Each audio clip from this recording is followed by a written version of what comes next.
I'm very pleased, and I want to thank Kristiina Ojuland for the organization of this seminar, and particularly I want to welcome the participants, our liberal friends and speakers from Russia. This afternoon, and that is the purpose of this seminar, we want to discuss the prospects and challenges for the modernization of Russia. I think that you shall understand that this seminar confirms that our group, the Alliance for Liberals and Democrats for Europe, remains a leading supporter of a different Russia and a better Russia. Russia will always be an important neighbor, a strategic partner in a number of crucial areas, all of which are of great concern, and I think it's obvious that we do have a set of common interests that makes our cooperation between Europe and Russia a must. But let me also be clear, we do have some divergent views on quite a few issues as well. For example, values that form the basis for our cooperation are too often undermined today. And also, we shall not be silent when violations of human rights and the rule of law are commonplace today. Our commitment is to the Russian people who deserve better. And the European Union, I think, as a friend and also as a partner, is obliged to remind the Russian authorities that in fact a true partnership with the European Union can only be built and based if we agree to a set of rules and then stick to them, what is not the case today. Council of Europe, OSCE, WTO membership entails a number of obligations for a serious international player that Russia aspires to be. Meeting international commitments is, I think, paramount. And that is what makes a partnership reliable and or strategic. And this is the Russian Federation we would like to see in the near future. And we have to underline it and to recognize it. Today we are not there. I think that President Medvedev is right that the Russian economy and society requires urgent action for modernization. And the modernization that President Medvedev has launched must be welcome, but its success must also be judged on results and not only on slogans. Surely, I should say that the decision not to change 2 clocks twice a year to adjust to summertime across Russia can, in all point of view, not be considered as the sole result of modernization. The authorities would be well advised to pursue, in our point of view, a much more liberal agenda. And this means, in our point of view, more liberalization, true competition, guarantees for political freedoms, clear distinction between oligarchs and politicians, and more importantly, the rule of law in general. And we think that modernization will only be successful if this agenda is a liberal agenda is first put into practice. Building on the current flawed economic and political system will, in our point of view, lead to nothing. Politkovskaya, Khodorkovsky, Lebedev, these cases remind us of Soviet Russia, not the modern Russia we would like to see as a neighbor. And only this week, a European journalist was denied entry into Russia. So, 2011 is going to be a year of change for the neighbors of the European Union, Belarus, Tunisia, Egypt. But I think it's also a crucial year for the Russian Federation. Forthcoming elections, parliamentary elections, presidential elections, are going to be watched with great attention here in Europe and around the world. And I can tell you that the European Parliament has initiated the first across-the-board political contacts so as to ensure we are prepared to offer a timely and proactive reaction to the events in Russia leading up to these elections. And also next week, I can tell you again on the initiative of ALDE, the European Parliament will adopt a resolution on the rule of law in the Russian Federation, because we thought it was absolutely necessary to tackle this problem and not to be silent in the European Parliament on this issue. And this resolution will be a timely input to the forthcoming visit also of the Prime Minister Putin in Brussels later this month. And that's the reason we are tackling this resolution now and not afterwards. Relations between the European Union and Russia, unlike those between Russia and the USA, do not require, I think, a reset. What it does require is more honesty on both sides. And this seminar gathers representatives of the main opposition parties in Russia. They do have, I think, the vision necessary to change Russia. And I'm very grateful for your presence here today. And I'm also eager to your views and discuss ways and means of how we can succeed in building for the future a better, a different, and in our point of view, a more liberal Russia. So thank you for your presence, and I give immediately the floor to Kristiina Ojuland, who is, as you know, the porte-parole, as we say, of our group on the relations between the European Union and Russia. Please, Kristiina. Thank you. Thank you, Guy, very much. Thank you for coming, for these welcoming words, and I'm especially happy to see our colleagues also from the different groups from this house, and of course everybody who has come outside of this house. Especially, I'm happy to see young people, journalists, people from different think tanks. And also representations and embassies, so you are all most welcome, and I hope you will enjoy this afternoon today very much.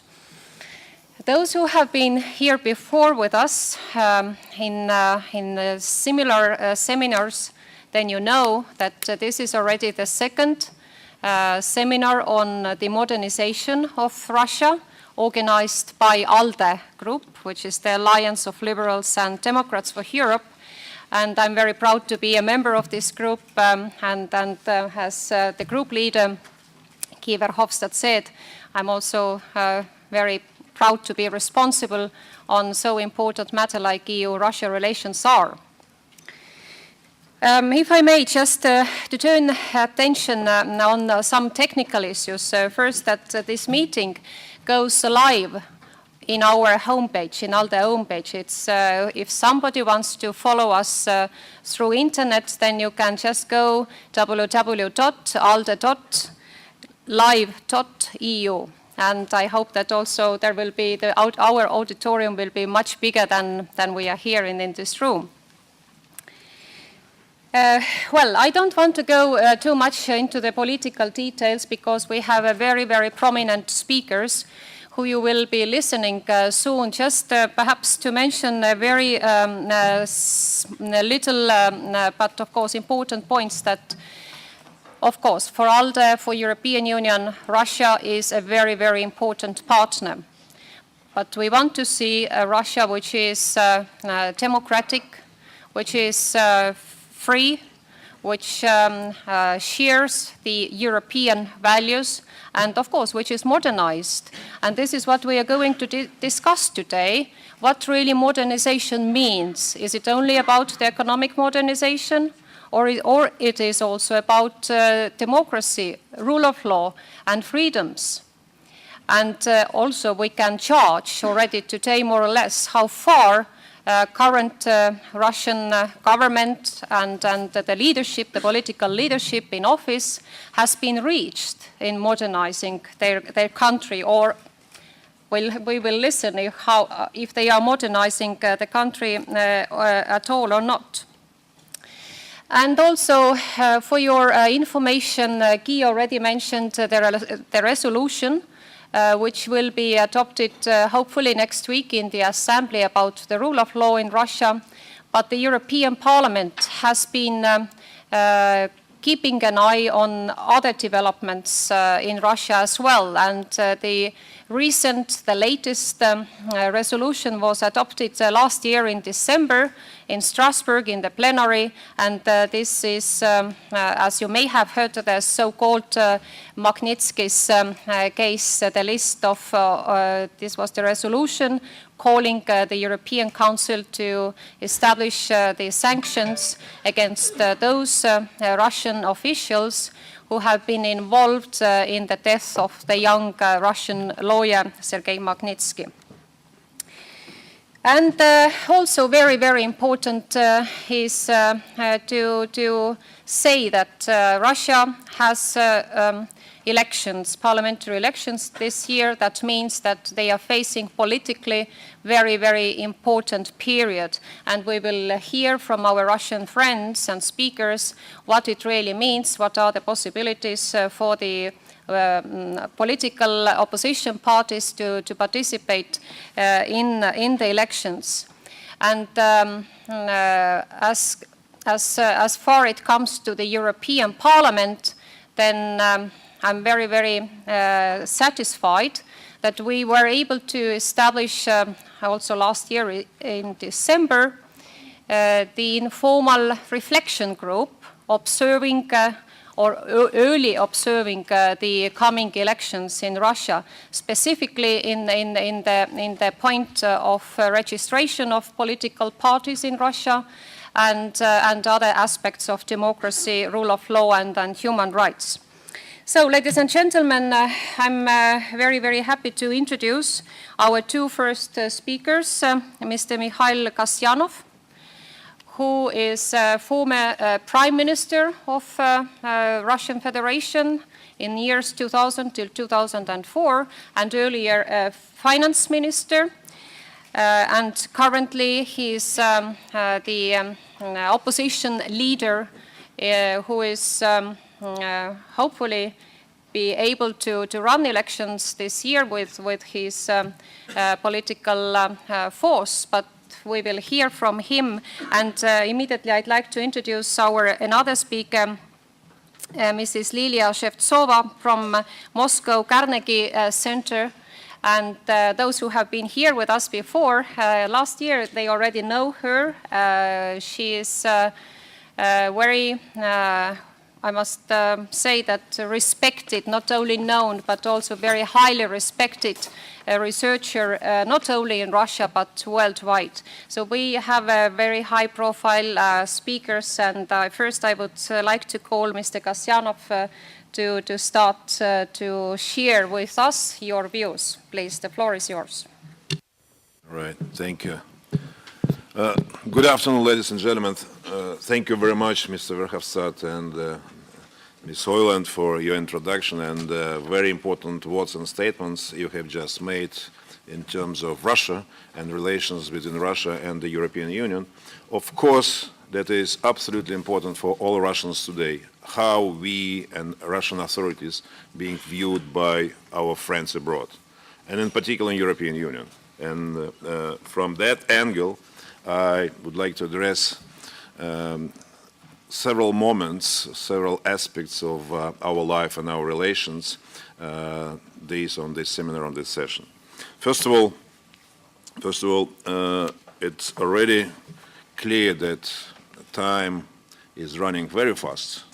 It seems to be that current Duma and Mr. Medvedev just stepped in their positions just yesterday, but already 3 years passed, and Russia already entering a new election season.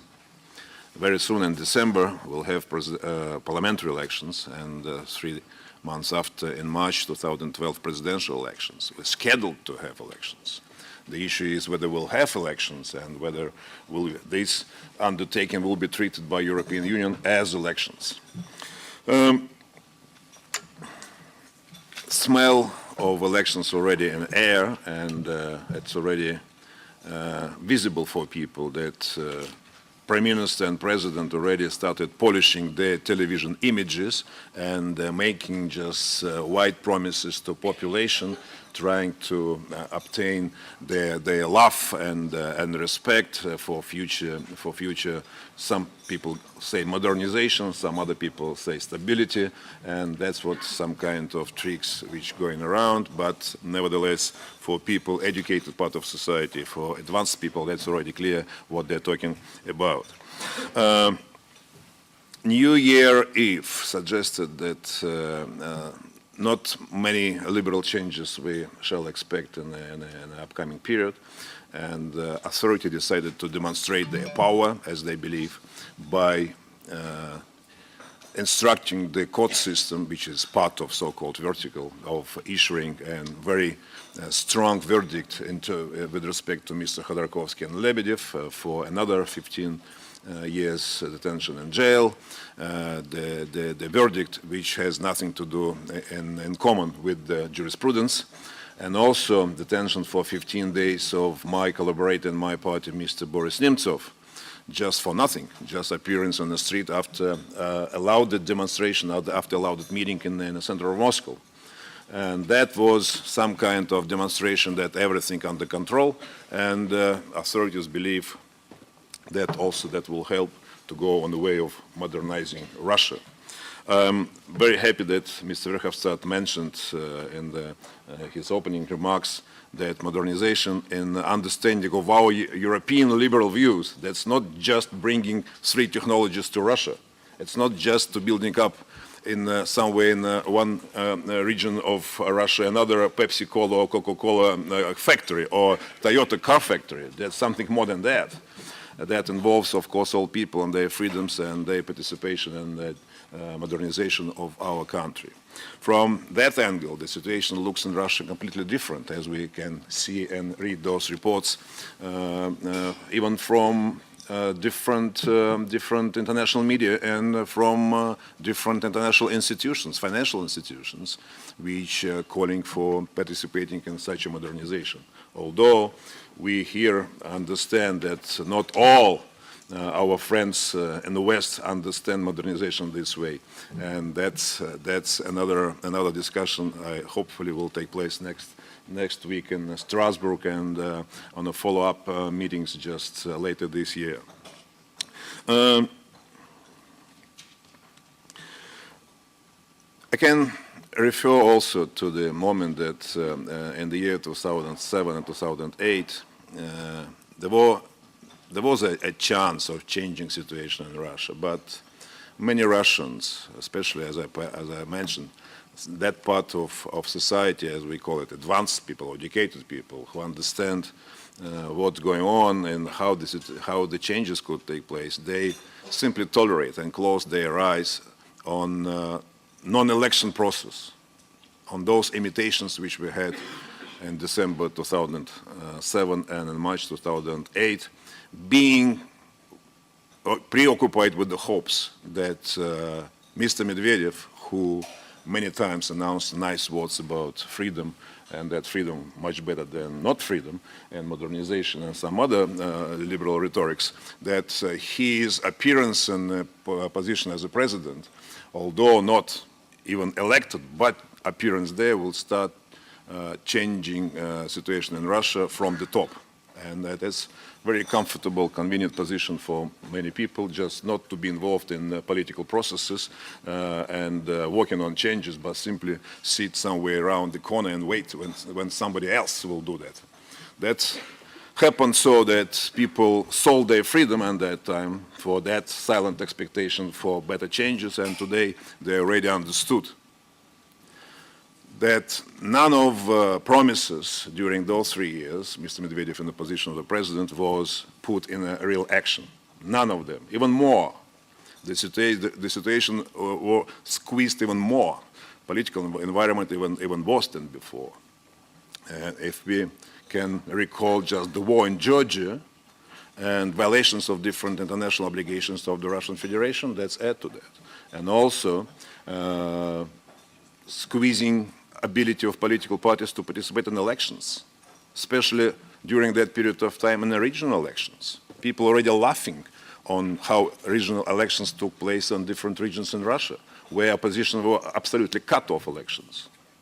not only in the year 2007, 2008, and the following years. And while being critical on Russian economy, Mr. Medvedev was absolutely right, giving appropriate assessments of the state of Russian economy and dependence of Russian economy on oil prices. He never said any critical word on Russian political system. Even moreover, he made a statement and shares his assessment that Russian political current system even almost perfect. And he expressed the view that currently registered by the Kremlin 7 political parties represent the full spectrum of political views of Russian people. And he said no single additional party needed. Mr. Medvedev knows what Russian people need and what kind of ideology and political views they should have. That is just, I would say, exaggerated problem of general vision of the person. I think same refers to Mr. Putin. And today, people already are under propaganda. Election season, as I mentioned, started. And under this propaganda, the propaganda suggests that people would have a choice. Putin or Medvedev, Medvedev or Putin. But these two persons just very arrogantly already communicated to people that they will find time among their busy days, they will find time to sit down and decide who of them will run for presidential elections.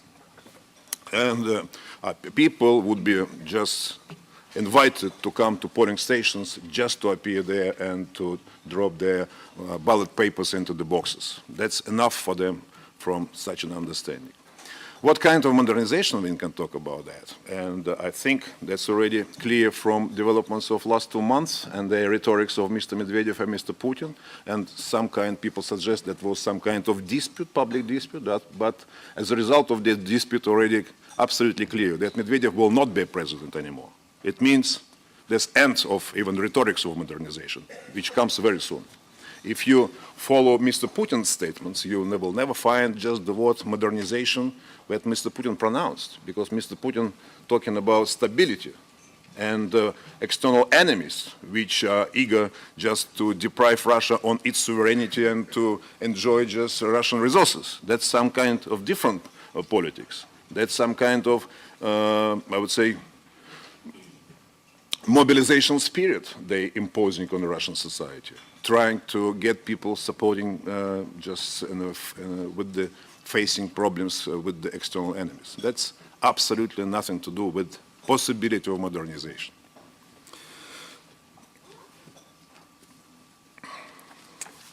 Moreover, I wouldn't spend more time of praising Mr. Medvedev, but I think that's already the end of all these stories. But it's important to say that economic policy of the government is in a chaotic regime, and there is no quite a policy. In fact, that is some kind of survival policy, and it is already absolutely clear on the basis of the figures we received as a result of last year's performance, that so-called 4% GDP growth was based purely on exports. And we know that exports, 70% of Russian exports, that's raw material, that's oil and gas and the metals. That is the basis for that growth. And completely another source of growth which existed before as internal consumption disappeared at all, and there is no investment as the most important and the most valuable source of growth. There is no investment. Russian investors stop investing. Following them, foreigners too. Only big international companies can afford to do that, just with the coordination with their governments, with the actual support and dealings with the Russian authorities and with the governments of appropriate country, so to create a safe environment around. But independent companies just cannot understand whether there are any rules existing in Russia for investing and just be present and making up their facilities there for install new productions.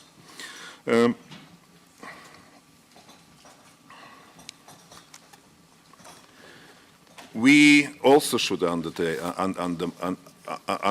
that many problems in Russia today, mostly based on clumping corruption.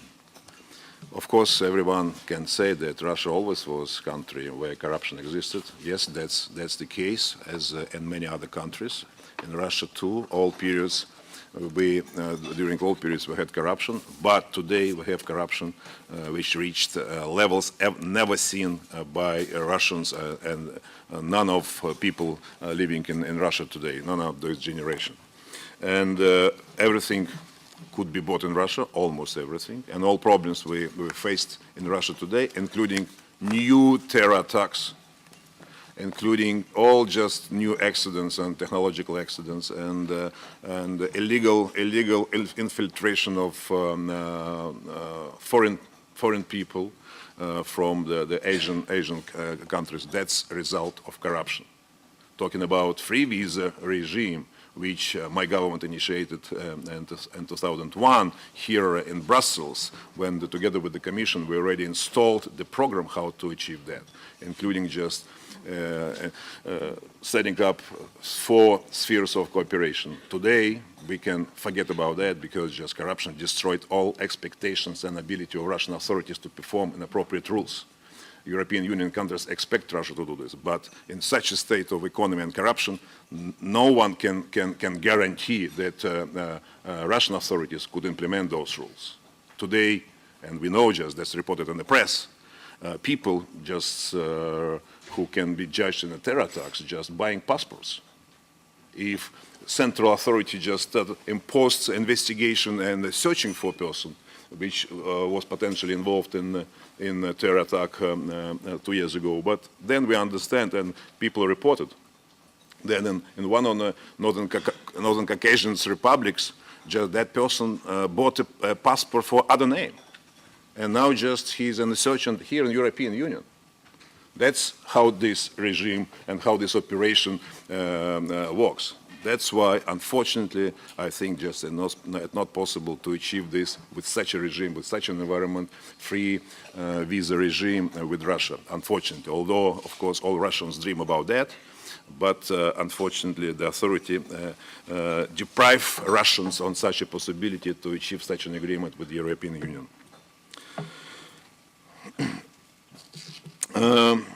Capital flights on the record levels. As I mentioned, investors stop investing.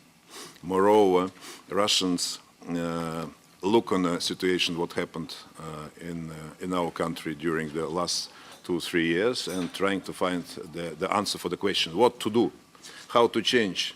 People hope that Medvedev will change situation and it will be a better life and modernization will bring rule of law, and people will continue to make money just in investing and thinking about future of their families. But today they understand that's not the case anymore at all. All hopes disappeared, and now just additional choice. These people are talking about middle-class people, people who want to pay taxes, people who want to create jobs and to make profit, people who want to elect and be elected and see Russia as democratic, as a normal European country. These people don't want to participate in revolutionary developments. And what choice for them? They don't believe that this authority allow opposition, real democratic opposition, to participate. And that's why they're making the choice to leave Russia for permanent residence. And the statistics suggest that during the last 5 years, just annual immigration of this category of people was like 70,000 people, annual.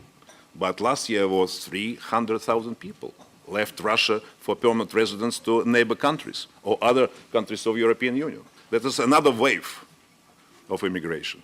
Russia losing best part of society. But we Russian Democrats still believe that there is a chance to change the situation and to launch a real modernization. Modernization not only with the 3 technologies, but full spectrum of modernization of the country.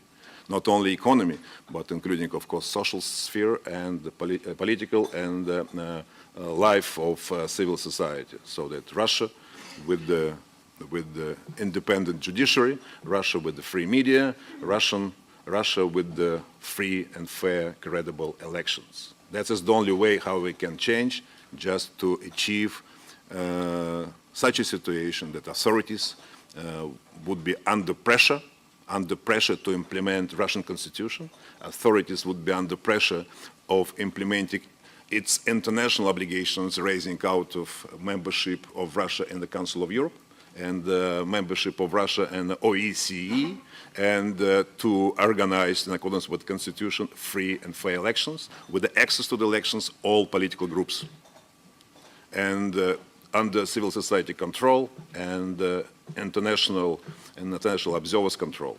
That is our tactic goal of our newly established democratic opposition party, People's Freedom Party, or how we call it, Parnas Party.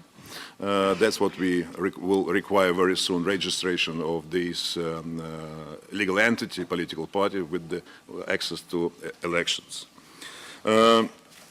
What we can do also, of course, we will continue of creating public pressure, public opinion on authorities, of pressing them to implement their obligations, but we also of course, believe that appropriate moral support we can obtain from our friends abroad.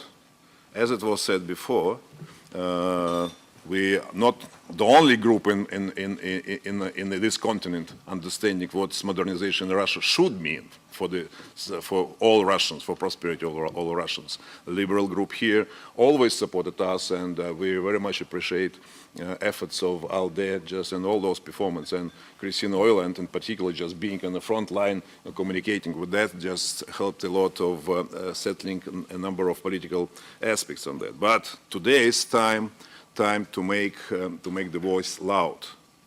By that I mean just to understand that we in Russia don't have institute of elections. To analyze today, not just make unreasonable statement. It's very simple. I don't like elections in Russia, that's why just I criticize. Not on that basis.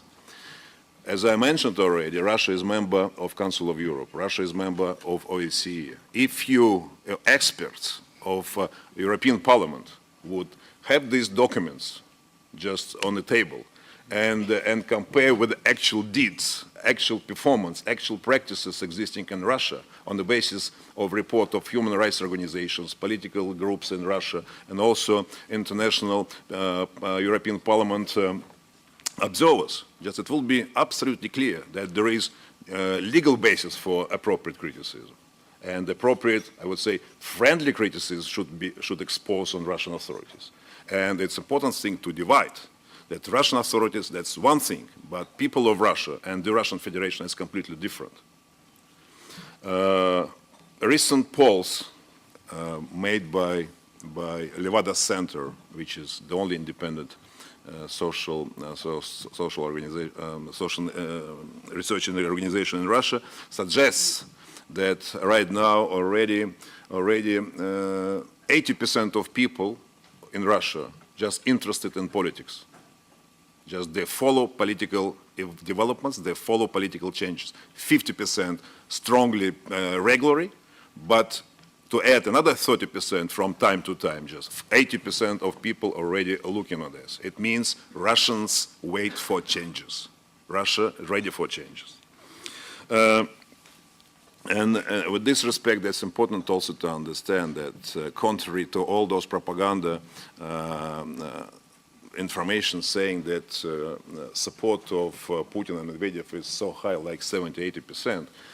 Again, the Levada Center report suggests that in January, as they put the question, if the elections on Sunday, next Sunday, you will vote for Putin, and 23% only are ready to vote for Putin. It's a lot, but not 70. It's a lot, but not 50, not 40. It means there is no chance to win elections in the first round if elections free. For Medvedev, 17% of people are ready to vote. It means just there is no chance for him at all if he runs, but Putin wouldn't allow him to go because that's not his new obligation, not his new capacity to do this.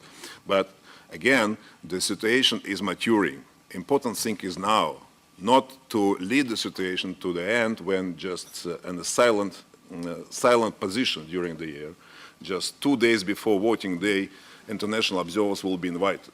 Not 1 month in advance, not 3 months in advance, like OEC and the European Union delegations wanted last time. And Putin said, no, we don't need you in advance.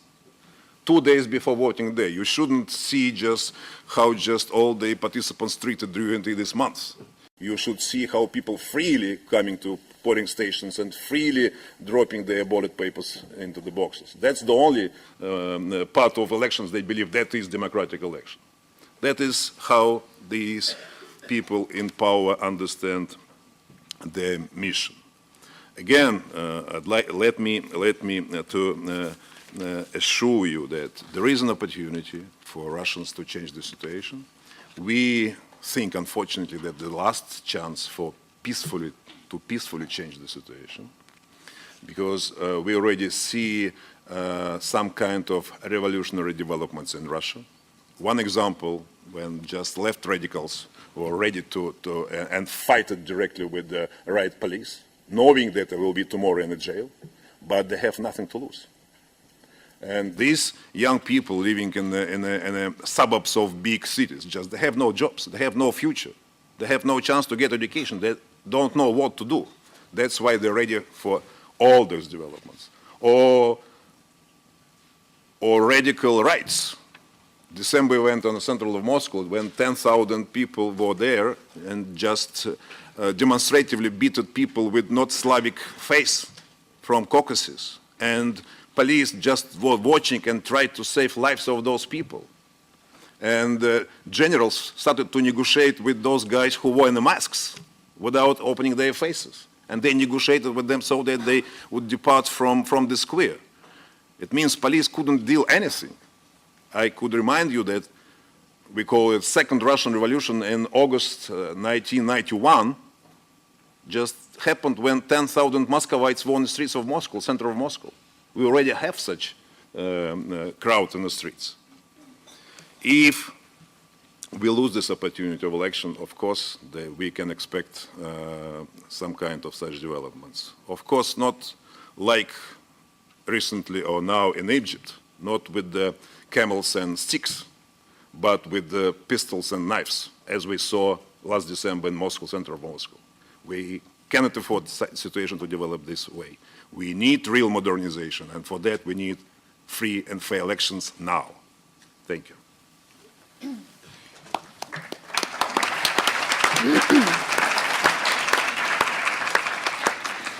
Thank you very, very much for this comprehensive overview, and I believe auditorium will have soon also opportunity to ask you the questions and share your views with what we heard. But I immediately would like to give now the floor to our next speaker, Mrs. Lilia Shevtsova, and to have a look on the recent developments and upcoming developments in Russia through the eyes of the scientist and the researcher. Please, Mrs. Shevtsova. Thank you so much, Kristiina. Well, thank you for having me. Thank you, Mr. Chairman. And it's such a great thing just to see so many young faces in the audience, which means that perhaps Russia is still a seduction. Well, I would agree with everything Mikhail Kasyanov said now, and I would see my task simply to connect some dots, if I may. Well, and maybe to give you some paradoxes within the landscape that he painted. So I will apply some brush strokes. But before I will try to flesh out my, how many I have? 5 points. I would like to say that my guess is that we have this meeting in a very timely fashion. I don't know how the organizers did it, what kind of trick they applied. But as Mr. Mikhail Kasyanov just said, reminding us about the Arab world. So we have this meeting just after the Arab world imploded. And this saves our time and effort. And here we do not need to spend our energy and arguments to prove that the system based on personalized power, bolstered by security services, imitating democracy, and being friendly with the West, nearly an ally of the United States, those systems can go down to hell just like that, and they're doomed. So you need to argue at least this theoretical point. And what I've just listened, what Mikhail Kasyanov has said, I forgot about this quote, but he reminded me now. One of the best British and world historians, Arnold Toynbee, of course you know, and the students have read him, he coined absolutely amazing phrase, suicidal statecraft. This is what the Russian elite, the Kremlin, political establishment, and Russian business are doing now. Suicidal statecraft. And now several points for your attention. I'm sorry that I'm going to repeat what my colleague has said. I will do it in a way Kristiina has suggested, in an academic, in a boring way. So my point number one, a kind of maybe axiom that Russia is demonstrating. Russia is a perfect country for you folks to demonstrate a sadistic sense of humor sometimes. So the first point is, let's play pretend game. And the Russian elite has been the most skillful, amazingly perfect in playing this game for centuries. And the modernization mantra Mikhail Kasyanov has been describing just now is one maybe of the last game the Kremlin is playing with perfection, with relish, and with satisfaction. And the goal of this game is to preserve the status quo by using the Western technologies, Western resources, Western brains, and Western stupidity. And so far, they bet when they're talking to each other that they have succeeded. Or maybe the West is too polite to say that they too are playing the game let's pretend. It's the third attempt in my country to pretend in this way, after Peter the Great and Stalin, but this time they're much more sophisticated. And there's something new with the current Russian imitation gimmick game. They are trying to use modernization, philosophy, slogan, rhetoric, in order to create the basis for their personal integration into your life, which they have been successfully doing during the last 15 or 20 years. And by channeling the money into the West.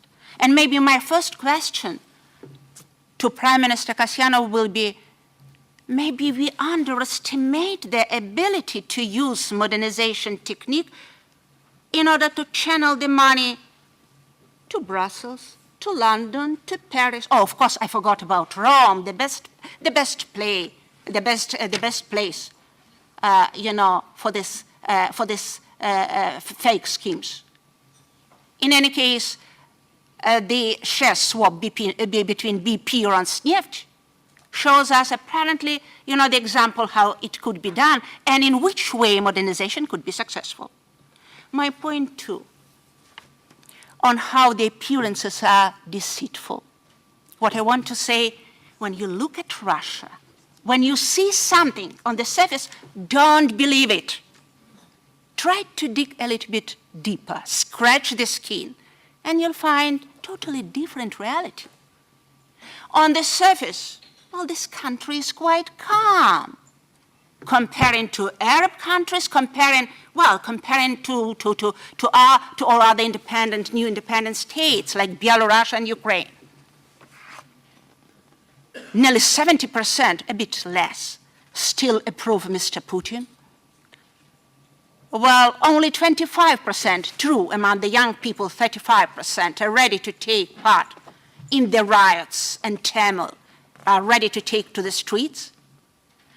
But beneath the surface, there are huge bubbles, and we don't know when they burst. 48% of Russians do not know, whether this trajectory is right or wrong. They believe that it is wrong. 85% do not know where Russia is moving. And their life strategy is, what are we doing in the evening? And when the young people, nationalist thugs, and simply unhappy youth took to the street, and there were more than 10,000, maybe 20, maybe 30,000 people in December last year near the Kremlin walls. Nobody predicted that it would ever happen because we don't know what's happening there. We don't have the instruments. The more system is closed, the less you know about what is happening. Point number 3, and I'm approaching the end of my speculations. How the law of unintended consequences is working in our country. Mr. Kasyanov mentioned the elections. Well, and of course we are going to discuss elections. But, the more they read the results of the elections, the more elections start to delegitimize the power and undermine them. The more they try to strengthen the state by trying to control everything, they're control freaks. They're freaks. The less they can control the situation. They tried to pacify Chechnya. And what they did in the result? The civil war in Russia has spilled over to the whole of Northern Caucasus and to Moscow as well. And now we have absolutely shocking, amazing situation when the Northern Caucasus has turned to be into an alien, hostile area that lives along its own laws, undermining the Russian constitution. This is how Russia has started to unravel. Russia is in the process of unraveling already. Another unintended consequence. They crack down everything. So these guys, we have 2 political leaders here, they cannot have TV, they cannot voice, what they're thinking. So we have nearly desert Sahara on the political scene. But because of that, Putin, Medvedev, the elite, the authorities, very small gang of thugs, in fact, they created all prerequisites for the turmoil to take to the street because people have only the street where they can voice what they're thinking. The list of these unintended consequences could be very long, but I stop here.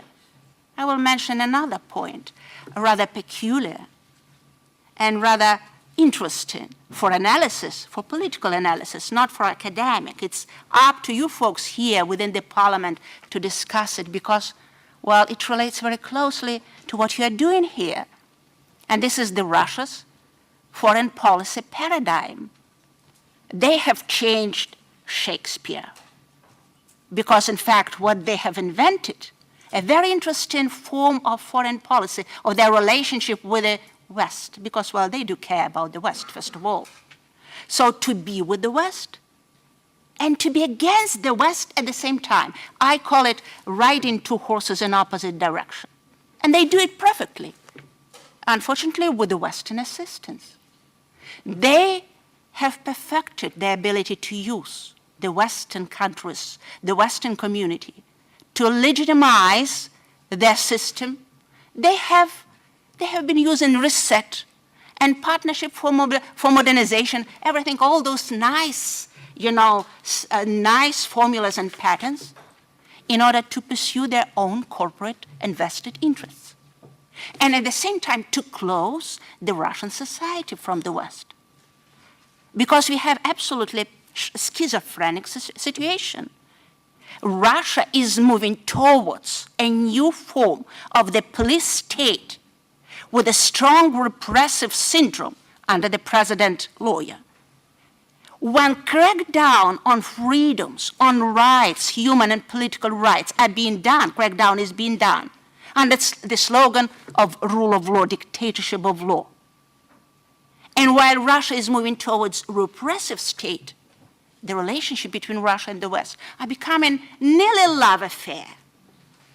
It's during the reset policy, and it's during the new love affair between Brussels and Moscow. We have new crackdown on political freedoms in Russia. And I can only naively ask a very stupid question. It says a lot about our society, but what does it say about the West? And the final point, what are the scenarios? You know, I will tell you frankly, you know, in our academic or political dispute and debate in Russia, we are discussing only two possibilities. We are pretty sure that we are going down, down, down, deep into stagnation. We are drifting there. We are being pushed there by our stupidity, helplessness, pathetic lack of courage. And so we only raise a question whether this stagnation will end with implosion or atrophy. We are very much afraid of the second. And so what, and I would refer to what Mr. Chairman said at the beginning, what it will need from us to guarantee the liberal breakthrough, because we all understand that delayed change could make the change more difficult or totally impossible. So what do we need? We need, of course, massive protest. We need people to support our position on the street. We need consolidation of our liberal opposition, the people who are sitting together with us today. But we also need, as Mr. Chairman said, honesty. Honesty on the part of the West with respect to Russia and with respect to the West itself. And we also need from the European establishment and, of course, from Obama administration that is busy with something else, with themselves. That's why Europe is our point of reference now. We need to understand how you respond to one question. Raymond Aron was asking himself whether civilization could prosper without a mission. Could you prosper without a mission? And could Russia be your mission? Well, and at this rhetorical question, I will shut up. Thank you.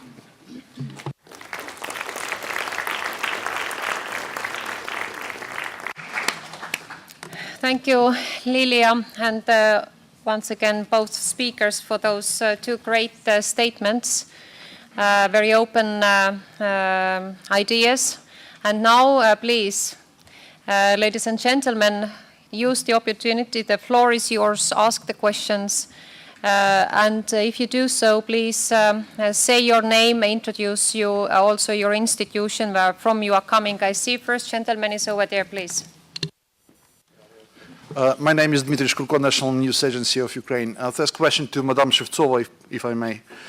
There is some theory that the strong regime is necessary for Russia to keep the country integral. So that it looks like you are not agree with that point of view. What the alternative ways you can propose to keep the country together to prevent it from cutting apart like it was in the times of former Soviet Union? And the second question to Mr. Kasyanov. Many people and politicians here in Brussels, and particularly in this parliament, believes that Ukraine now repeating the path of Russia from, let me say so, a relative liberal democracy to relatively open autocracy. So my question is, do you agree with such a point of view? And what could be your advice to Ukrainians? What the best experiences to take from Russia and what reject? Thanks. Thank you for your question. My response will be very brief. We had several strong regimes already, and not a single strong regime could prevent Russia, the Soviet Union, and Russia from unraveling. And apparently drama of the Russian population and Russian elite is to acknowledge possibility of new fragmentation of Russia in case of liberalization. We cannot guarantee if Russia liberalizes or dehermetizes itself, Russia would not lose, for instance, Northern Caucasus. Maybe before the next stage in our development, we should reconsider our understanding of territory. I have some reservations on your answer, but I answer to your question. Ukraine. I think it is evident that Ukraine and Russia, these two neighbor countries, just they have many differences. In fact, in Ukraine, for you, it's difficult even to imagine that we don't have elections. You just simply don't understand when I'm talking just with your politicians or activists. Just they simply don't understand. They preoccupied by other problems just during elections. But they don't understand us, as many Western observers and our friends. They don't quite understand. They're asking about our programs, how you just going to gain support of people, just what you're going to suggest. But they don't quite understand, but we have no access to election. We don't have access just to communicate with people and to offer them the way out of this deadlock. But the difference is not only this, you have these elections. And I think just you agree, maybe just there are some kind of manipulations, but it is nothing to do with the absence of such important institutes as elections. You have free media. Even now, despite of the fact that new authority trying to squeeze this environment too, but you have free television, many channels, and people could compare just different views and attitude of different political groups to one or another event taking place inside Ukraine or just in relation with Russia or the European Union. We don't have that. That's why, on a moment, Russia more as Belarus, but the nature of the regime a little bit different. We don't have clear dictatorship like our Belarusian friends have, but we have just more sophisticated, as Lilia Shevtsova has just described, it is very sophisticated regime with some kind of instruments of Soviet period time, KGB ability and methods, and new corruption ability, just preparing just pension envelopes for Western politicians, etc., etc. That's a lot of different tricks and instruments just in use. But recommendation would be very simple. Enjoy your liberty now and demand and require this authority to keep main fundamental freedoms like free media, independent judiciary, which still we have problem with that, but and free elections. As soon as you manage to keep that, other things would appear. You will come on another stage of development, which you're already just quite in advance of Russia. Thank you very much for these first answers. Yes, please, the next question comes from there. Please introduce yourself too. My name is Georgi Gotov. I'm a journalist from Euractiv here in Brussels. My question is to Mr. Verhofstadt. Would you, Mr. Verhofstadt, have hosted a similar meeting if you were the Prime Minister of Belgium? And the question to Mr. Kasyanov, who else will be able to meet in Brussels? Who else will you meet here in Brussels? Maybe the Prime Minister of Belgium, I don't know. Yeah, unfortunately, I am not doing the job now, so otherwise it was already done. But I don't see why it is depending from the fact what is my current situation. I think that everybody, after the collapse of the Soviet Union, had an enormous hope in what's happening in Russia and in the Russian Federation. And we have also to recognize that certainly the beginning of the mandate of Putin as president of the Russian Federation was also a moment of aspiration and hope. Let's recognize that. And that was also the feeling I got as Prime Minister at the moment when I had many talks with him.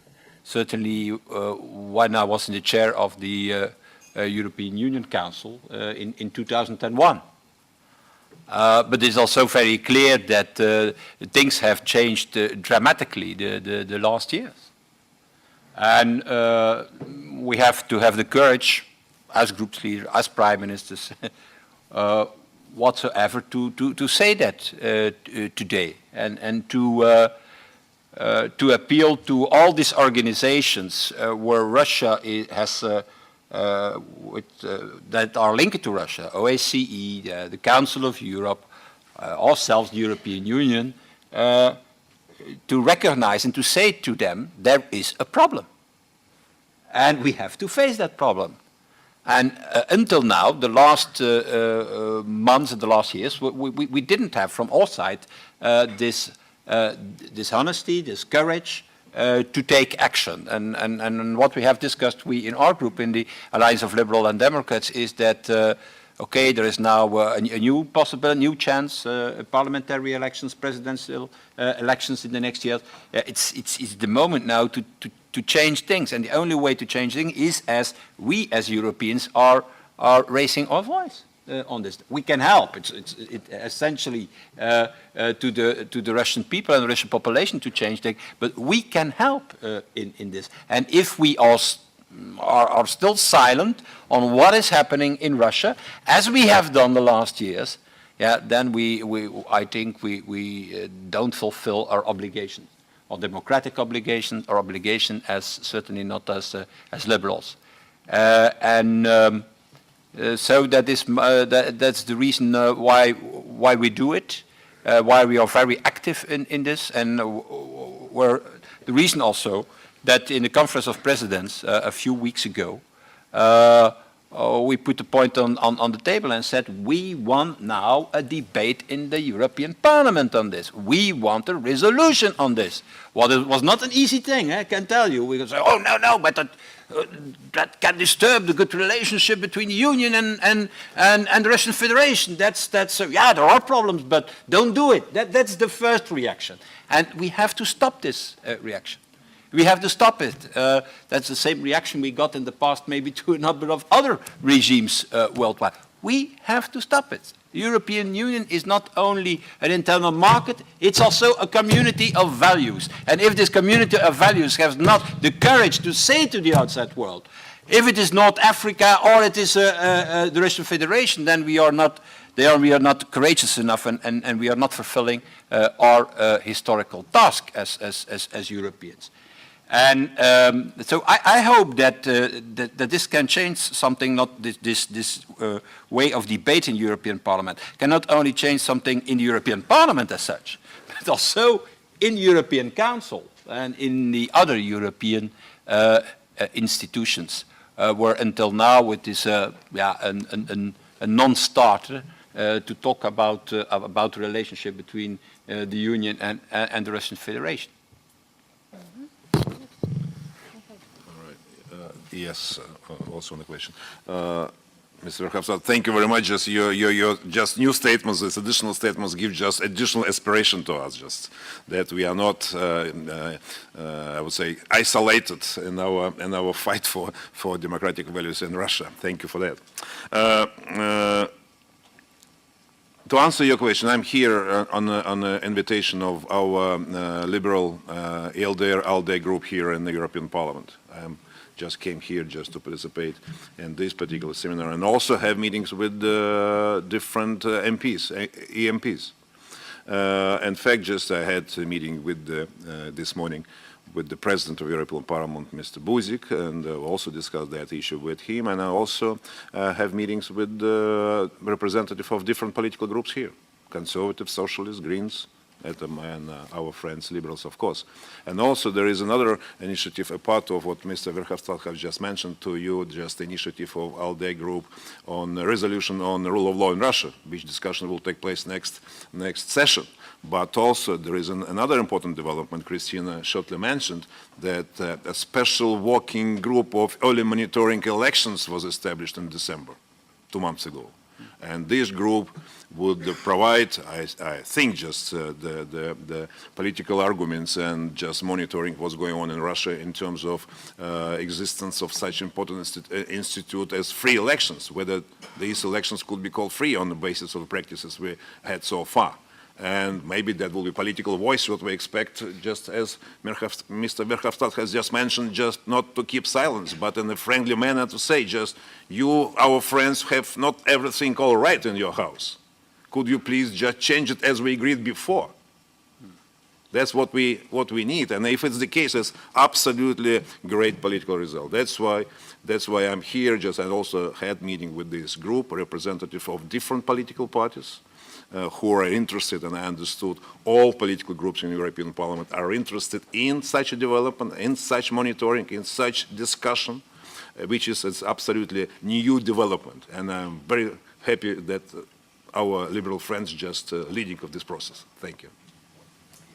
Well, thank you. And if I may add, just to recalling that if Mr. Kasyanov has been visiting Brussels ALDE group before, then normally we have had also the other meetings with the members of the European Commission or the members of the other European governments, starting from France or Germany and others, and in Estonia recently, just 1-2 days ago. But now, next question. Yes, please.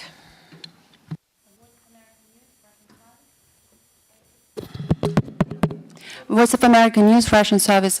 I have a question after Mr. Verhofstadt mentioned historical role of European Union.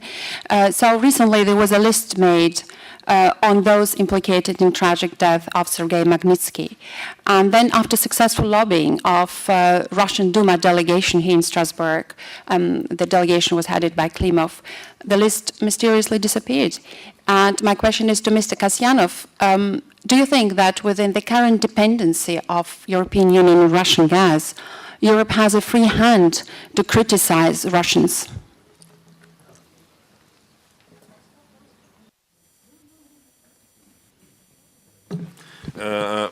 All right. I don't know. Maybe Mr. Verhofstadt or Ms. Ojuland can mention to you on the Magnitsky list. I think just first my attitude and my attitude to my collaborators, my party collaborators, just very clear on that. That we support it because that's potential sanctions not against Russia. That's sanctions not against the people of Russia. That's sanctions against individuals who, being in a position, administrative position, violated human rights directly. And that should be noticeable. And that should be treated in an appropriate manner.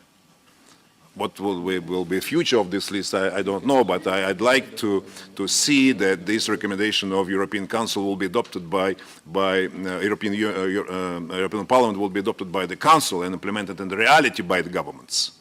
I hope that we will have this, as it's happened recently on Belarus, on those so-called elections or just violation of that by Belarusian authorities.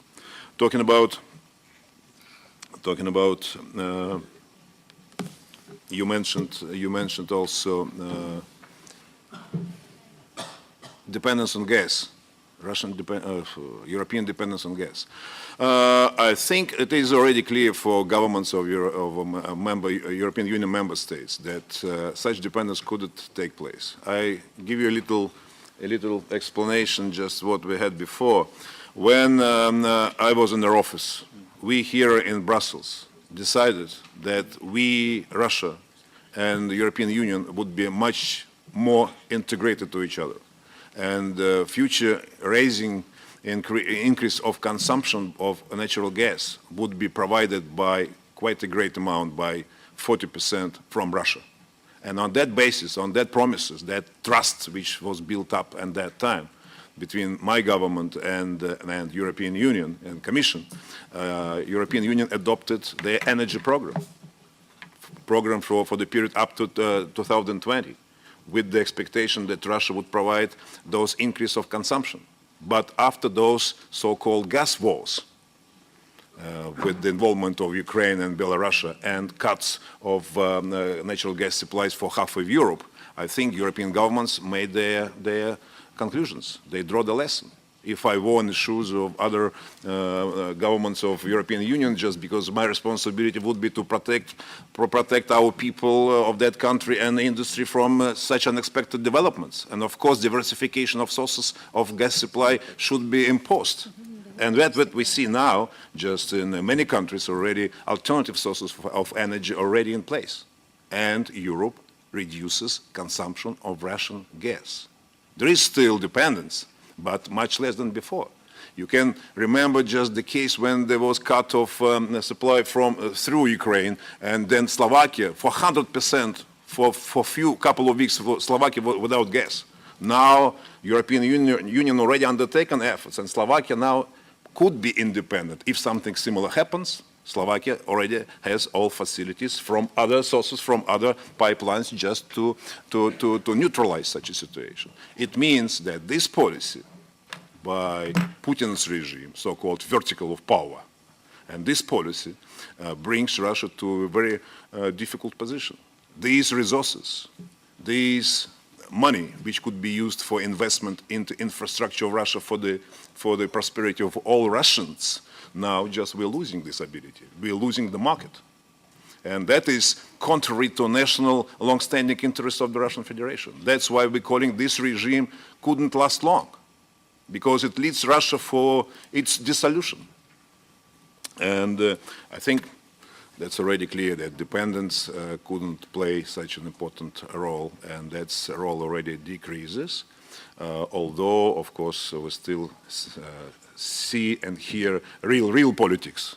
As Mr. Verhofstadt have just explained, that first reaction for such an initiative, let's discuss how our friends live and what problems they face. Just first reaction was, no, let's, for the sake of better relations with Russia, let's close our eyes. Let they do whatever they want, but as soon as they supply gas and oil, we are okay. That's, of course, a short-sighted position. Absolutely not acceptable position, and I'd like to believe that this situation already started to change, and that will bring some fruits. Maybe also to add this that the Magnitsky case and list and the sanction question is in the proposal of a resolution that we put forward next week in the plenary session, and we shall negotiate with the other groups a common resolution, and our point of view is that it should be mentioned in the common resolution. So the next question is coming from the colleague here, please. Thank you very much. My name is Lajos Bokros. I'm a member of the European Parliament. I had the pleasure to meet Mikhail Kasyanov several times in Moscow when he was Prime Minister and I was working for the World Bank. Now, I had also the pleasure to see your friend and colleague Boris Nemtsov being grilled on Hard Talk in BBC the day before yesterday, and the most important question which was raised was how the Russian people can be energized and really make feel itself more part of the political process, because the question is really that this passive approach which the ruling party can really use and abuse is a good excuse for the lack of more democratization in Russia. How do you see the situation in this respect? How can you envisage more active participation of the Russian population in the political process? And the second follow-up question on that is whether the opposition can unify itself more before it takes place, and what should it take to have a more clear and unified opposition and the cooperation between your party and Jabloko and others in order to offer a more viable alternative? Thank you. All right. How to bring more energy to people? I think just following Russian history and developments of our society, it's clear that Russians are not just prepared as in almost every European country, just to protect their rights. We don't have such a political culture. We don't have culture of ability of protecting our rights. That's why the situation matures. But it's not enough mature at the moment. Of course, we cannot see that protests on the streets like we can see on television in France or, say, in Spain, when almost 1 million people could appear in the street just protecting their rights. In Russia, it's a little bit different. I mentioned the example that when 10,000 people in the streets of Moscow, for authorities, that's already a revolution. And that's almost the case. That's almost the case. That's why I'd like to tell you that people, more and more people, are prepared to fight for their rights, but still believe that there should be a way out. They believe that Medvedev would bring this. Now just they totally, of course, disappointed that they were so naive, but not prepared yet. That's our task of opposition, to deal with people and to explain to them. And not necessarily only through the streets, manifestation of the streets, but also creating a public pressure, public opinion pressure on authorities to give authority, to make authority understand that the way out of their suicide tunnel still exists, and we can provide that. We, as a united, now just we, as I mentioned, we form a united opposition party, just United Democrat Party, just 4 parties united in one. We already formed a coalition, and now just we're in the process of making all technical, juridical aspects of forming as a political party under Russian law, although just we were already united. And just there is only one other political organization left which potentially could be part of our coalition. That's Yabloko. But Yabloko just denied our invitation to join the opposition, to join this council, to this coalition. At the moment, at least, maybe in the future that would happen. But we are prepared to deal with people. Just what we need to step in this process, to step in process of preparing to elections, not to be cut off elections. As I said, energy, of course, the source of energy, understanding of people, and their desire to stay in the country but not depart to other countries. And that could, understanding could come from us, because just in fact we are the only alternative, and professional alternative. We are United Democrats, better professional, more professional than existing government. We have all specialists in all spheres, just already with the experience of governing the country, including just ministers and deputy ministers of different spheres. And in fact, we are prepared to take responsibility for the future of the country. Just the only case, the only subject, the only moment left, just elections. That's what I'm saying. Well, there are more questions. I see one is coming back from there, please. Thank you. I would like to enjoy this opportunity to ask 2 questions to Mr. Kasyanov, both on viewpoint. First, an external viewpoint. How do you... Please, can you speak louder, because we don't hear you? I would like to request Mr. Kasyanov 2 viewpoints. First, as a former Prime Minister of Russia, how do you understand Russia to see its role in the exterior? You have spoken that indeed the EU perhaps has a too utilitarian view of Russia.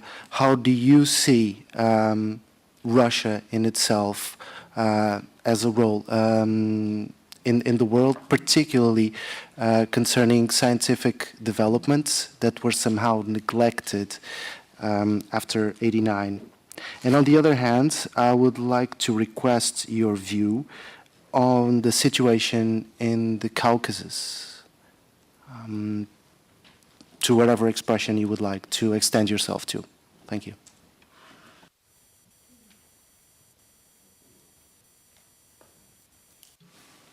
Okay.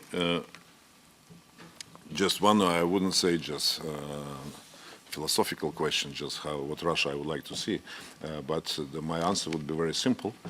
We have constitution of normal democratic state, where just in the first paragraph that everything described in details, that Russia it is a federative state, democratic state, where just free elections exist free elections, independent judiciary, and free media, etc., and all other values which also part of constitution of every European country. That Russia we'd like to see. That position on economic development, on different policy aspects, that's a long story.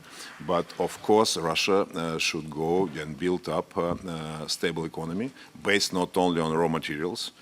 Resources of raw materials could be used on the transition period to reinvest through banking system into other sectors, to diversify economy, so that the economy would base not only on one source as nowadays revenue of exports of raw material, but from the production of high technologically invested products.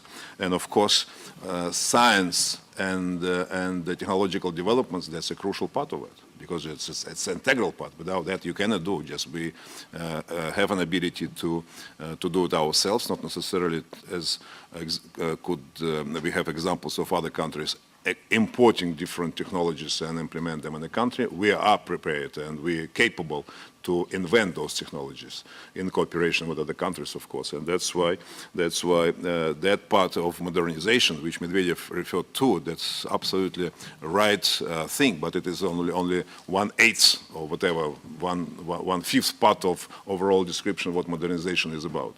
That's why same we can say just we shouldn't have half modernization. We shouldn't have 1.5 party system. We shouldn't have 1.5 modernization. We shouldn't have just 1.5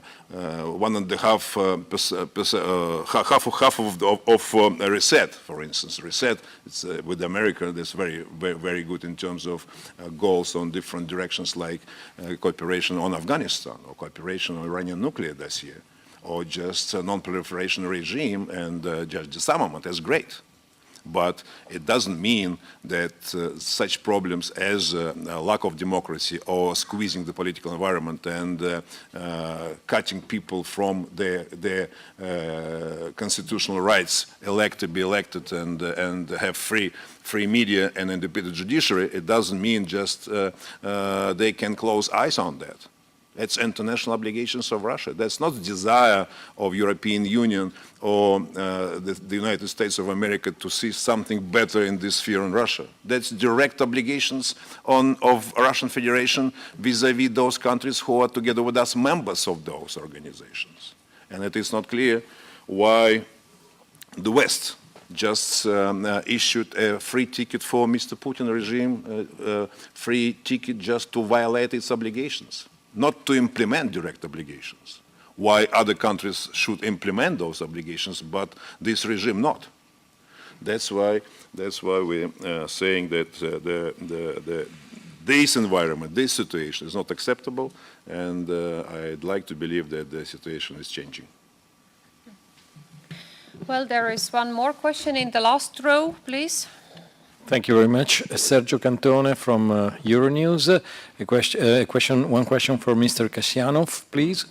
So, haven't you the impression that the West, or a part of its countries, has changed its rhetoric vis-à-vis Putin's Russia just after, in 2003, the incident of Yukos?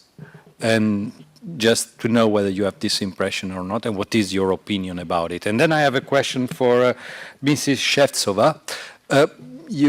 Before you have mentioned, if I understood, a transfer of resources from Russia to other Western countries. I would like to have more information about it. Thank you very much.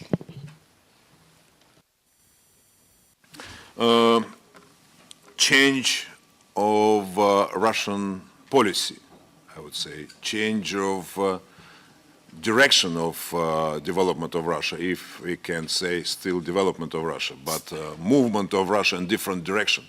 Exactly, you mentioned absolutely right. In 2003, this drift started to appear, and at the end of 2004 and 2005, it was absolutely clear that Mr. Putin himself initiated this process of drifting the whole situation in Russia in other direction, not democratic direction. And of course, Yuko's case, that was one of beginning of one of events took place since that time, when the pressure of business started to appear, and just pressure on business community was imposed with the expectation just that business should not support political parties or political activity without permission, personal permission of Mr. Putin. And that was the beginning of that negative development. And of course, today we see just completely different Russia. Russia, within a short period of time, within the last 5 years, lost all features, fundamental features of democratic state. We in Russia never had full democracy, but after the collapse of Soviet Union and during the transition period from totalitarian regime, we started to build up a democratic state with the market economy, with mistakes, with problems, but we moved on that direction. Today, just all those fundamental aspects of those new democratic institutions completely destroyed, and we have no single feature of democratic state. Russia is not democracy anymore. Yes, please, Mrs. Sevchova. Yeah, when I mentioned that the Russian political elite and business elite is channeling the money to the West, I had in mind a quite unique feature of the Russian rentier class. They sell commodities, not only oil and gas, but other commodities in the West, and leave money in the Western banks. They would prefer to invest in Europe, in the United States, Monte Carlo, or China, but not in Russia. They lastly, in the 2010, they took $38 billion out of Russia. This is the capital flight. So this is the characteristic of the Russian rentier class. And when I mentioned Rosneft and BP, the share swap, it was also one of the new examples how the Russian money are being sent abroad and legitimized by affiliation with the Western business, which means that the Russian elite feels insecure and they're not quite certain about the Russia's future. I take now the last question for this panel in the moment from the gentleman in this way. Yes, please, you have a floor. Yes, please. Добрый день. Я хочу обратиться. Oh, hello. I wanted to ask a question to Mr. Kasyanov. I'm an independent human rights defender from Ingushetia, from the Ingushetia Republic.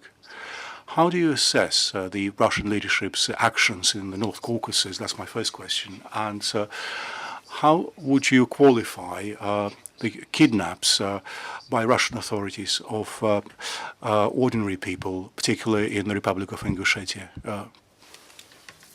Question, absolutely. I didn't answer also this aspect of your question, just with respect to Caucasus. Right. You can look at the situation there and see that Mr. Putin and with his team, with his allies, decided to transfer responsibility for Northern Caucasus to other groups. And for that reason, of settling problems of Chechnya, he chosen Mr. Kadyrov, and Mr. Kadyrov representing one group of I would say minorities there, just right now having full control over situation in Chechnya, and even wider than that.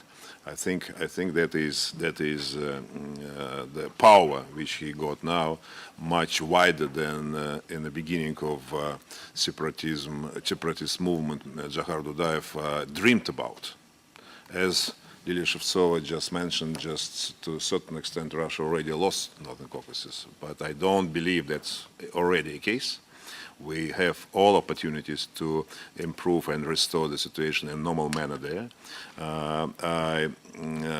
My political judgment is that we need a round table with all social groups of all people living in the Northern Caucasus, and to have consensus how they would like to govern those republics in Northern Caucasus.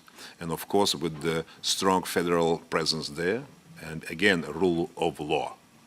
Rule of law should be imposed there in a normal democratic manner, not just dictatorship of law and law just which are contrary to constitutions, but a real rule of law under control of people living there. Round table, then it could be transformed in the parliament. It could be just even special body of all Northern Caucasus, because just all problems just they're similar on one republic to another, or some of them similar, some of them completely different. But all spectrum of those problems should be dealt by specialists and scientists who know just all roots, and you as representing also one nationality of Northern Caucasus know that there are many features, and there are a lot of scientists in Russia who know in details all those aspects. And we politicians should listen to you and should follow your recommendations, and so that to pursue the policy in favor of all people living there, for all people living in Russia. Northern Caucasus is an integral part of Russia. People living there, just the integral part of Russian society, of Russian nation. And that's why I don't think just we should be too much pessimistic at the moment. We still have an opportunity to save the situation as a whole situation in Russia. Northern Caucasus is, of course, much more sensitive, but I think it is possible to settle problems of people there.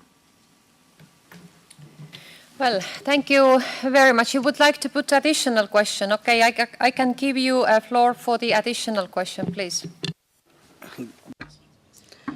Mr. Kasyanov, could you please answer this question?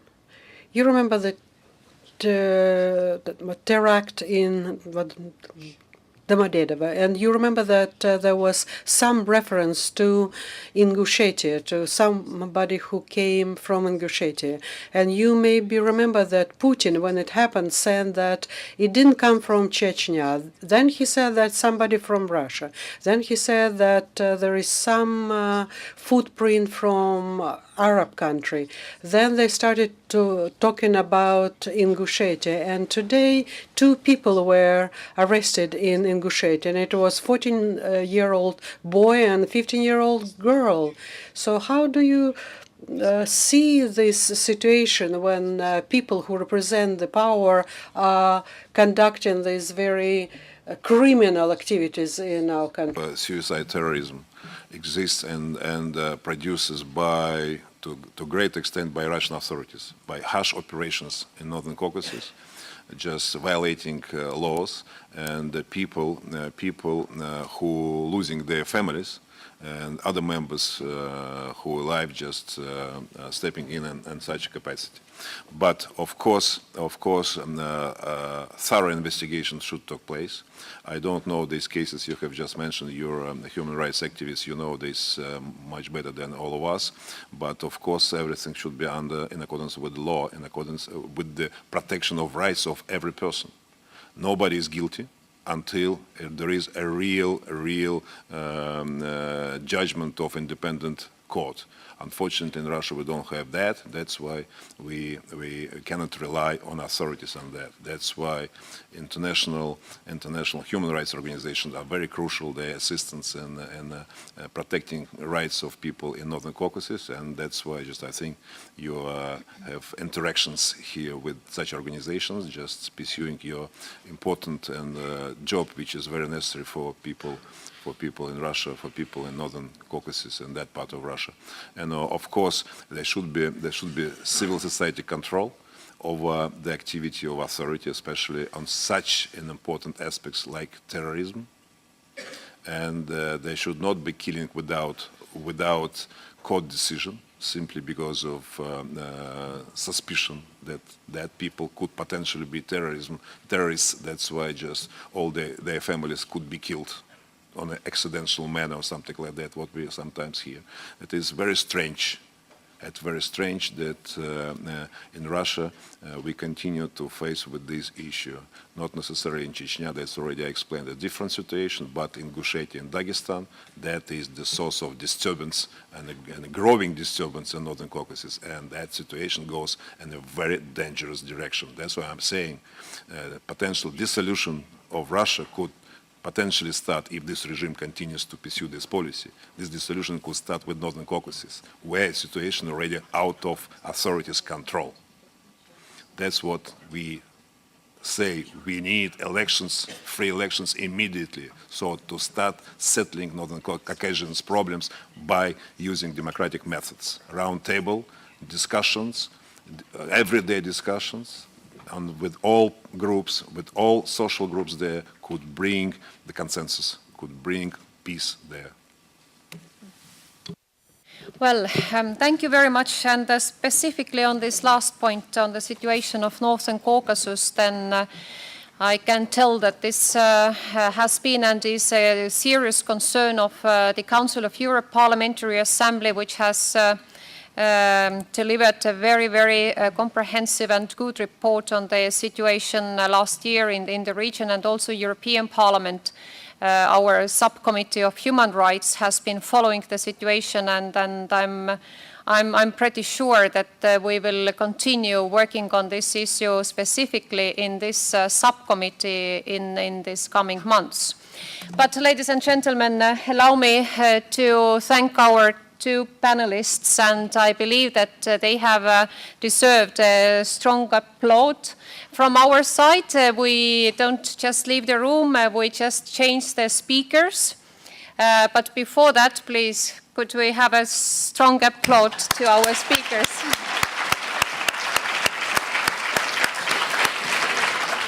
So thank you so much, and I'm delighted now to invite here to continue this discussion and then seminar. That's my pleasure to invite here Mrs. Sinikukka Saari. She is from Finland, working in the Finnish Institute of Foreign Affairs as a researcher. Please, Sinikukka, would you like to join us? Also, Mr. Sergei Mitrokhin, the leader of party Yabloko, please. And last but not least, Mr. Fraser Cameron, who is well known here in Brussels as a director of the EU Russia Center. So I'm sure that the second part of our meeting will be as exciting as the first part was, and to have success in this lectures and later debate, I immediately would like to give the floor to Ms. Sinikukka Saari to have another view, academic view, on the situation in Russia and specifically EU-Russia relations in their perspective. Please, Sinikukka, you have a floor. Thank you. It's a pleasure to be here. I would like to thank the organizers for the invitation and also the previous panelists for great opening of the seminar. And I think that what the previous speakers did, they sort of painted the picture. What are the current political dynamics in Russia? I would like to, now in my own presentation, I would like to concentrate on EU-Russia relations and the sort of dynamics between them. So that will be my contribution to the debate. My presentation is structured in the following manner, that I have 3 parts. First, I will sort of map out the current debate or the sort of basic narrative on the partnership for modernization between EU and Russia. Then secondly, I'm going to sort of have a very critical look at it, sort of untangle different parts and analyze them. And then thirdly and finally, I will then outline a better policy, or the sort of like the basic points that I would like to see in EU's Russia policy in future.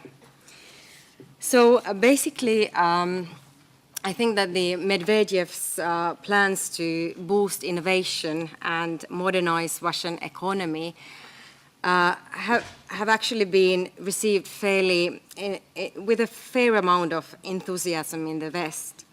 I think that in Europe, many hope that after years of persistent distrust and moping about, now finally there is a chance that we can produce some kind of like more positive, more pragmatic relationship that's based on cooperation, on sort of mutually beneficial cooperation between EU and Russia. So in an attempt to seize the very positive momentum and demonstrate goodwill towards Medvedev and his modernization plans, the EU proposed a modernization partnership that was agreed on last year. So although some people have criticized the partnership by claiming that it's basically just repackaging of something that we already have in the framework of 4 common spaces between EU and Russia, nevertheless, it still sort of brought a positive spin on the relationship. It got lots of media coverage, and there was sort of like more positive vibe to EU-Russia relations. So, so it seems to have like to be sort of positive thing, and it's perhaps too early to say a success, but still something positive. So it seemed also that the EU, as an external actor, was for once able to react quickly on developments in Russia and sort of take advantage by using the right words at the right time and kind of really adopting this modernization discourse in a very quick time. Yet I believe that this kind of like congratulatory enthusiasm is actually misplaced and unfounded. I think that although it seems like a positive thing, it could actually add to the problems of EU-Russia cooperation rather than solve them or create something like a more positive footing. Why is this so? First of all, I think that the fact is that EU did not react to something that, like political developments that were happening in Russia, but rather to mere change of political vocabulary. So at least for the time being, Medvedev's modernization zeal is just rhetoric. Only time will tell us whether it's going to develop beyond that. But like we heard in like the previous speakers, were very pessimistic on the prospects of anything really, anything concrete and positive coming out of it.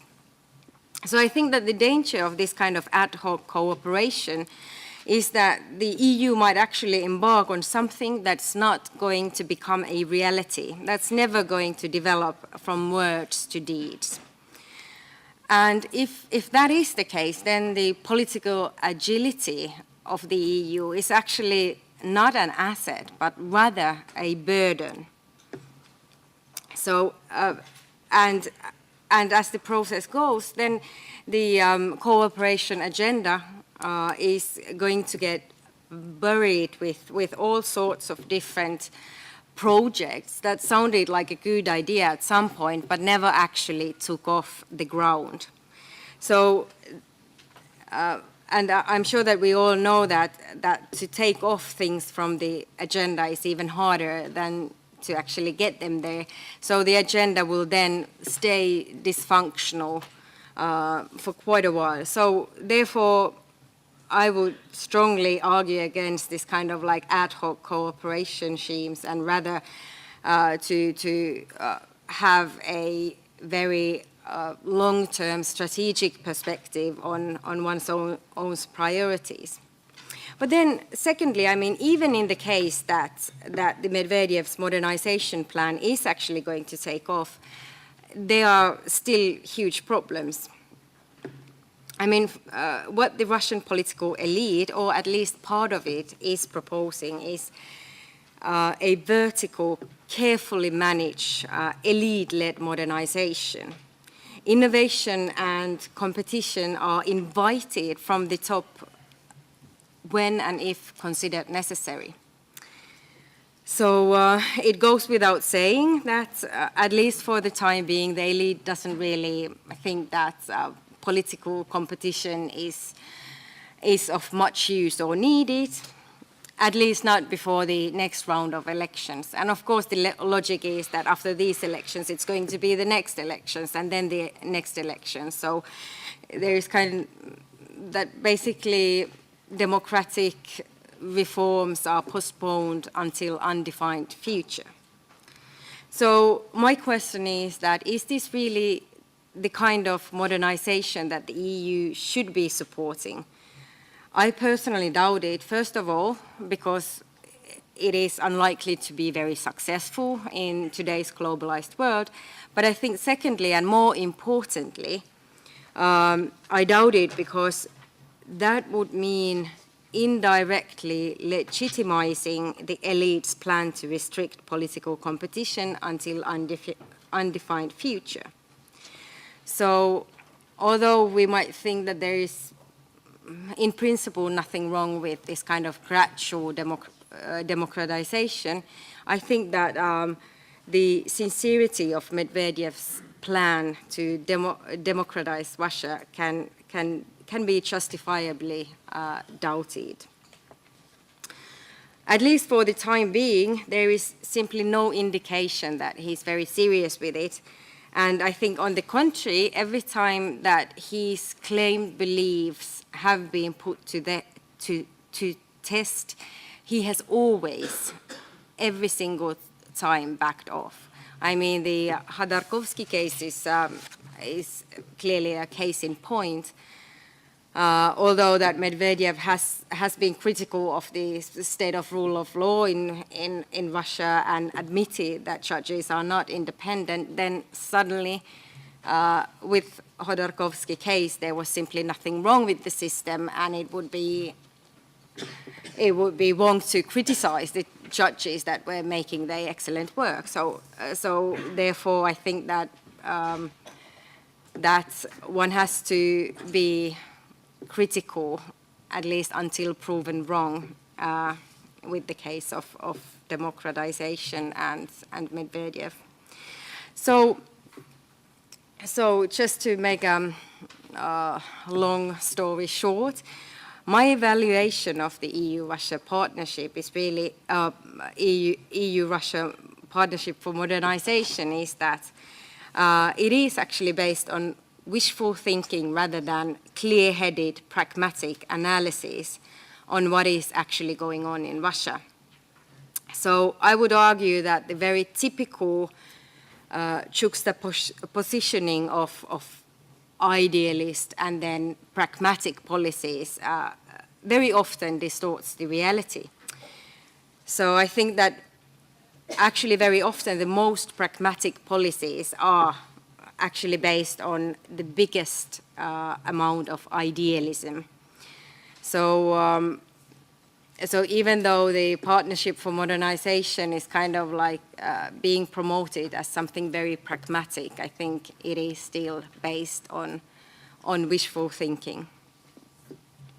So if this is the wrong way to do it, what then should be the advisable way to engage with Russia?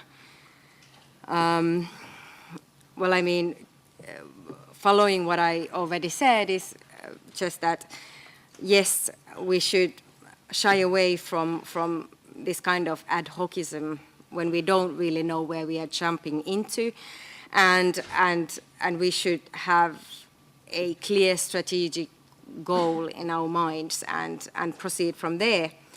But then, secondly, I think that what is wrong with the EU's Russia policy is really that it is not open, it's not transparent, and it's certainly not geared towards a greater amount of Russians than just the very select group of Russian political elite.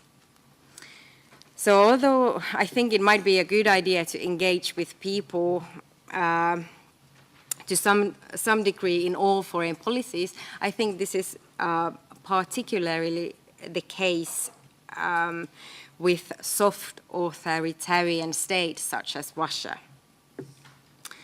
So by engaging exclusively with the leaders, or at least appearing to be engaging only with the leaders, the EU is indirectly legitimizing the way the Russian authorities treat their citizens. I think that the approach should be a more balanced one. I'm not claiming that one shouldn't engage with the leadership, but all I'm saying that one should balance that with a very active policy that actually offers something for the Russian public. So I guess the EU's Russia policy is part of a much bigger problem. That is what in academic literature is often called the joint stability trap. That means that the EU is basically trapped between its desire to promote democracy and democratic change, and on the other hand, to preserve order and stability in EU's own neighborhood.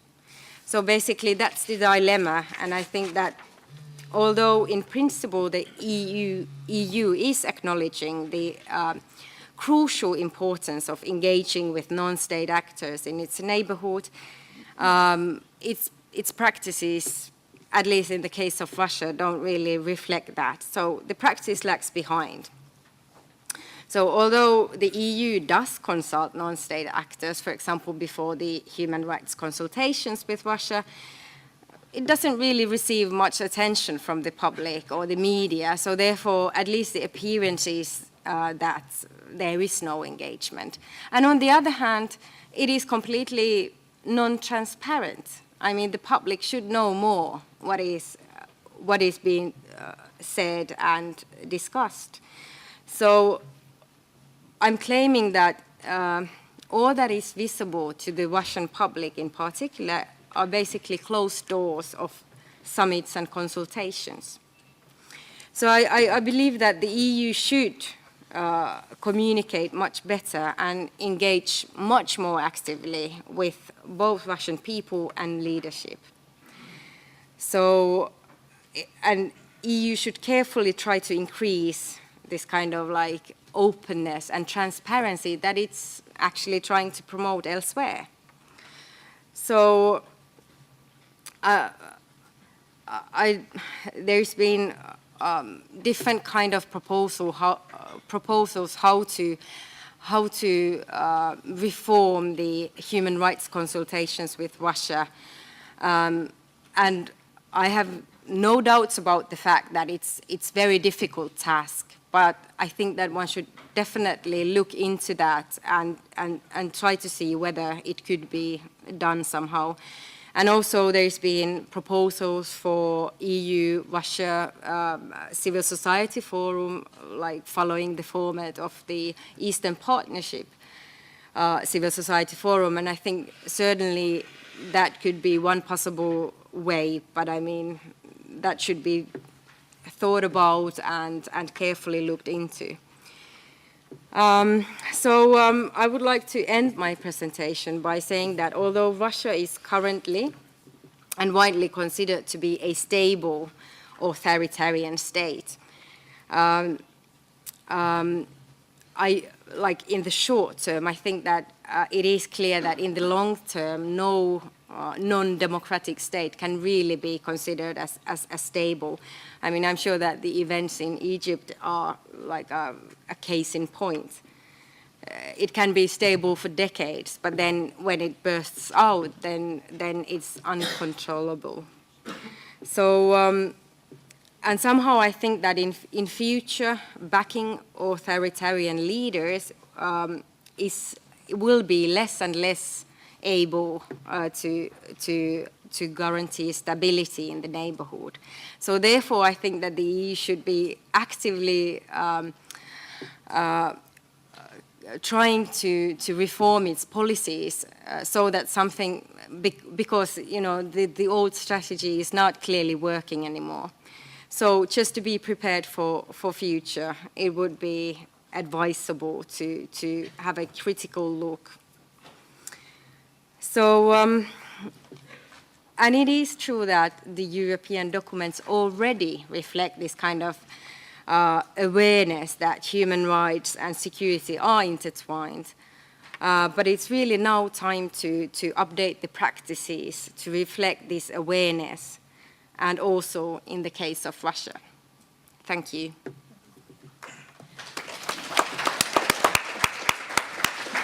Thank you very much, Ms. Saari, for this interesting evaluation. There was one thing, but I really stopped my ear listening to you, or actually listening even more deeply at what you said, that you mentioned that Russia is like sort of soft autocratism or something like that.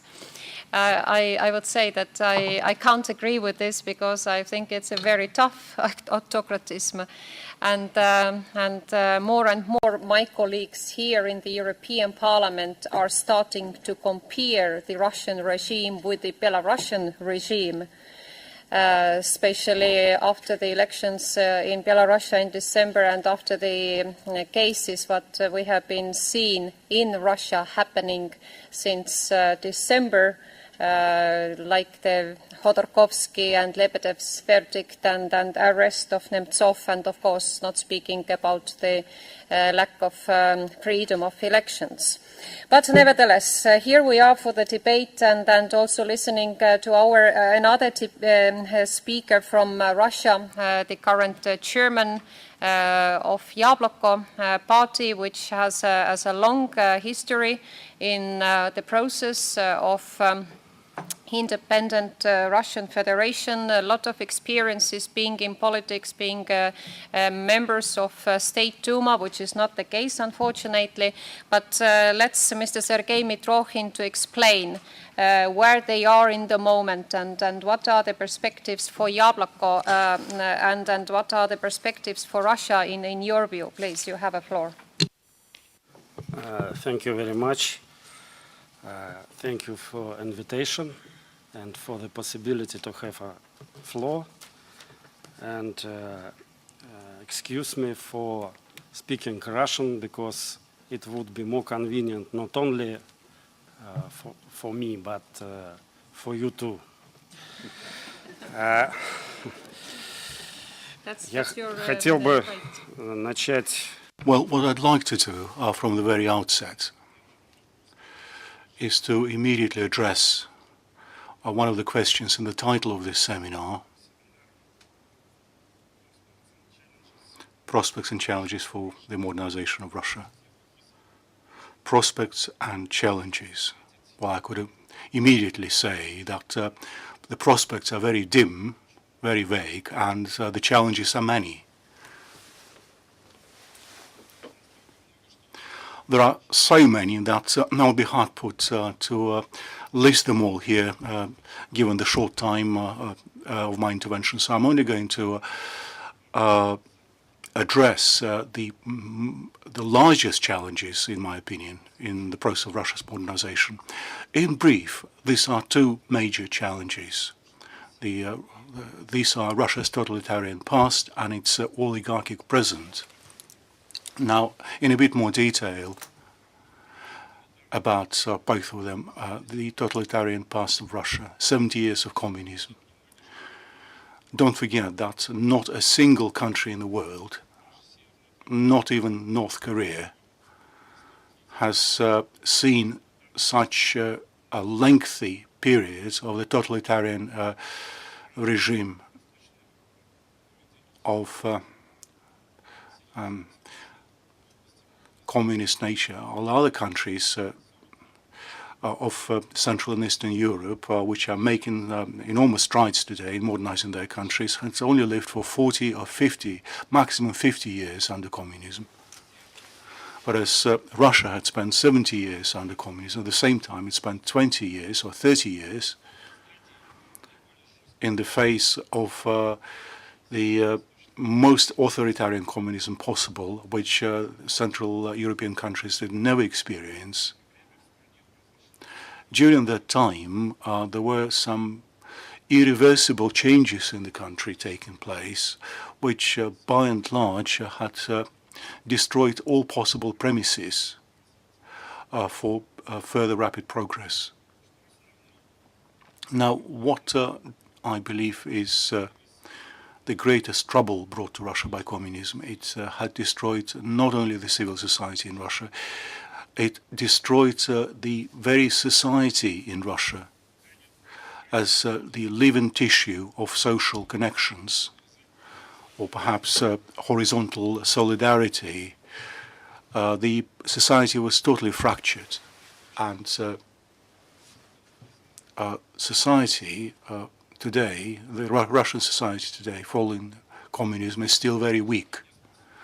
It is incapable, virtually incapable, of any self-organization. So the passivity you see today on the part of society in response to any practical actions by the authorities is the direct inheritance of communism. Secondly, communism had destroyed the process of building up a social class in Russia which would be interested in modernization. These are the entrepreneurs, the middle class, well, who, as we can see from European history, has historically taken interest in building up a liberal democracy. Now, communism not only targeted other social groups, but it did everything in its power in order not to see the emergence of such a social class in Russia. It had been totally eradicated.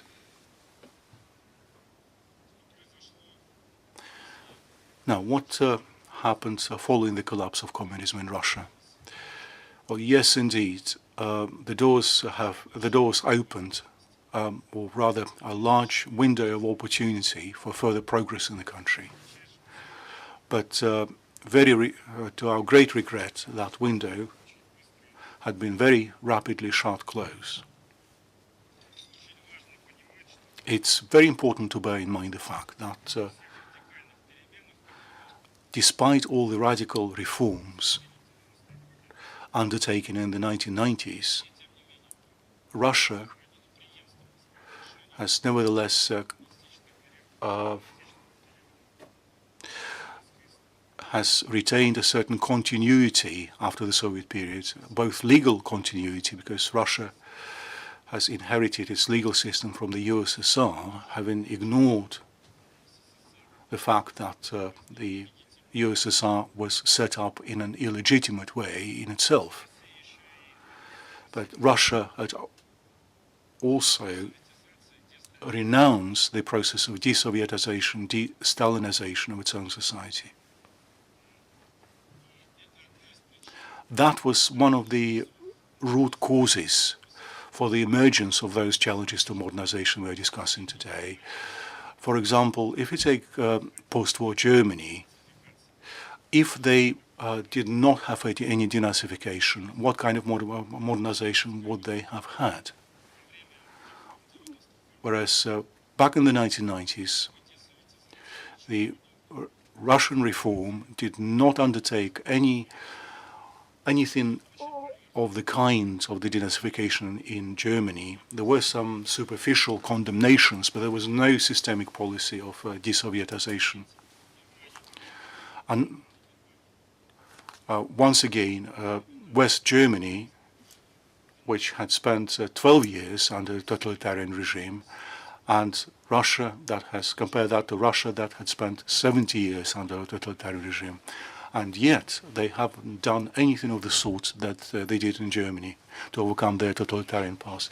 So what kind of modernization can you even talk about? Last time, also here, we were discussing the issues of Stalinism and the cult of our dead leaders, the personality cult. That cult is inevitable today, and it involves very large layers of the Russian population. How can they be oriented to its modernization? No way at all. Further on, when we discuss the causes of those causes that impede modernization today, we need to go back to the reforms of the 1990s. Those reforms led to a super concentration of ownership, to the emergence of such a structure for the property distribution, which had to do with an enormous concentration in very few hands, and whereby the bulk of our citizens did not have any access to profit-generating property, no control over it whatsoever. Well, I believe that at present, that is one of the most powerful, formidable challenges facing Russia's modernization.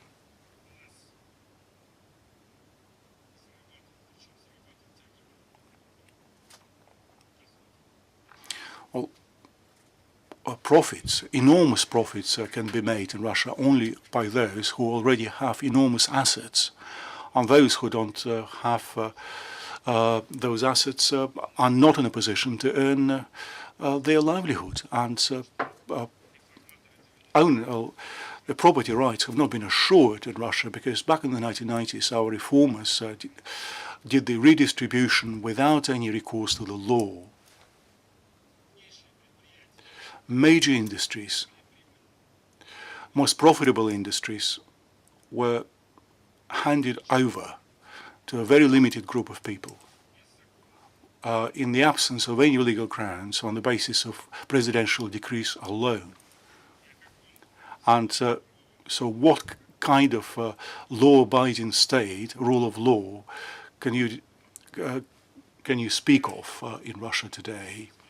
Total absence of legality in the property distribution is one of the most graphic features of today's regime in Russia. And those who secured that property, those who have shaped Russia's economic elite, take an interest in seeing that illegality persist. So that elite is one of the greatest impediments in conjunction with our political elite towards building up a law-abiding state in Russia.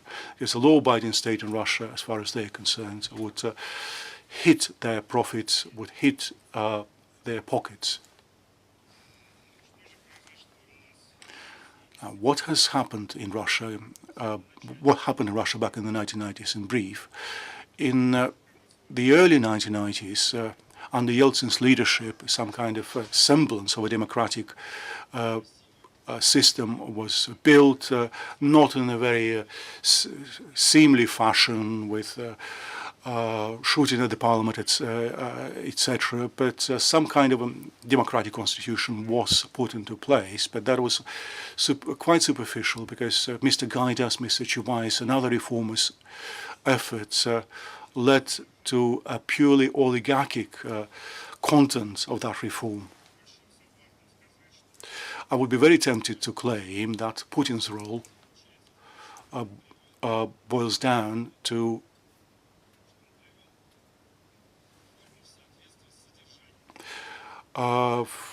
bringing form in conformity with content, but that was not the person who did it. That wasn't Putin, that was Yeltsin, who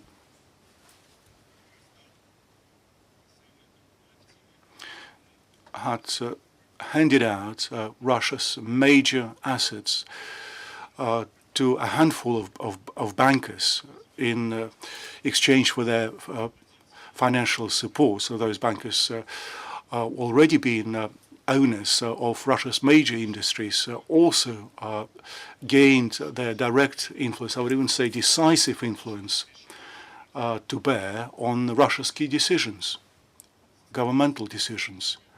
Well, following that, the first round of Russian elections, 1996, were falsified. We are quite sure that Mr. Zyuganov and not Yeltsin won those elections, following which the same club of oligarchs actively supported the so-called air operation. That is, the heir was Putin. He was an heir to Yeltsin.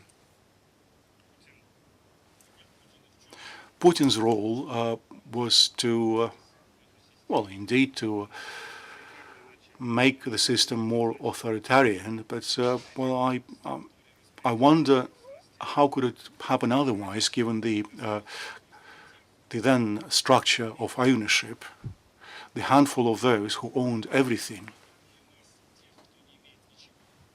compared to a huge mass of those who had nothing, without or to maintain that influence in the absence of authoritarian methods would have been totally impossible.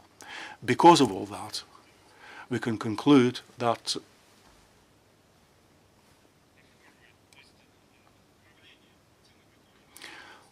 Putin's rule, which we are condemning today, and I associate myself with everything that has been said here before me and to the words of all previous speakers. But we, I think, should bear in mind that the responsibility for this whole thing is not Putin's. Putin was not an alien from Mars. Putin is a natural continuity of everything that had been done under Yeltsin, a logical and natural extension of everything that had been done under Yeltsin, and all those who had been doing that are responsible for that regime taking place, even if they are condemning it today. I would start the list of those people with such a general category as the West. The West is directly responsible for Russia having an authoritarian regime today, because the West was not critical and was superficial. Well, I'm generalizing, of course, because there were some critical voices, but they were lost in the overall chorus from the West. So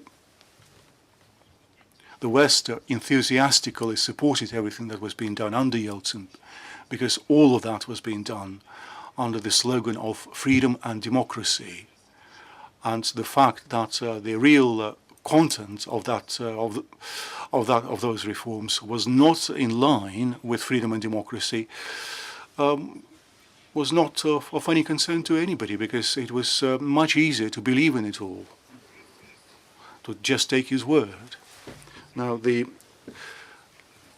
liability, the responsibility for this turn of events is borne by a number of politicians, including those politicians who are now lead the new party, the Democratic Party of Russia.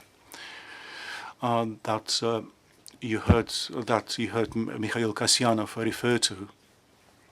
So some of the leaders of that party did not only take a direct part in building up an oligarchic regime, but actively conducted their policies set up parties in support of those policies, but also supported Mr. Putin personally, cooperated with him personally, indeed.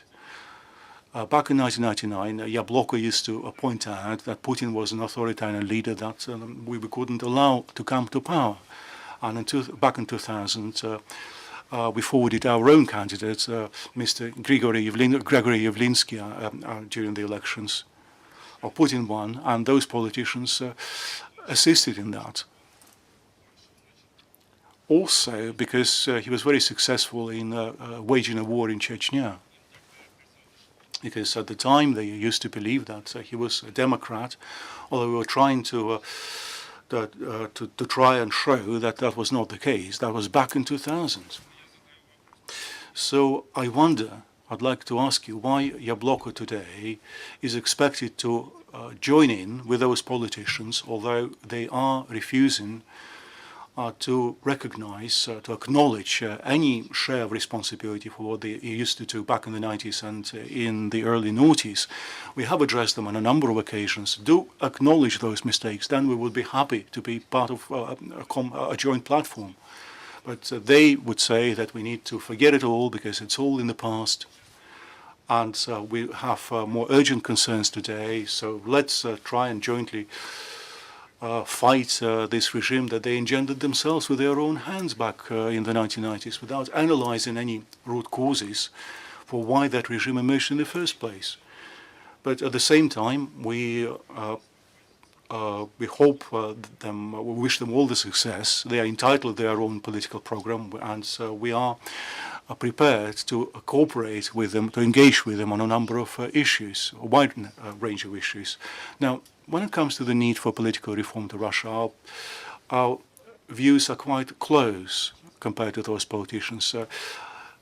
Clearly, Russia needs free elections, independent judiciary, the eradication of censorship in the media, and all that. But at the same time, we believe that those measures themselves, taken alone, are not sufficient to modernize Russia. And in order to build up a democratic system in Russia, we believe that what is needed is to take an effort to overcome the terrible consequences of the 1990s reforms, as well as the consequences of the communist rule in Russia. That's why in the program of a genuine modernization compared to the fictional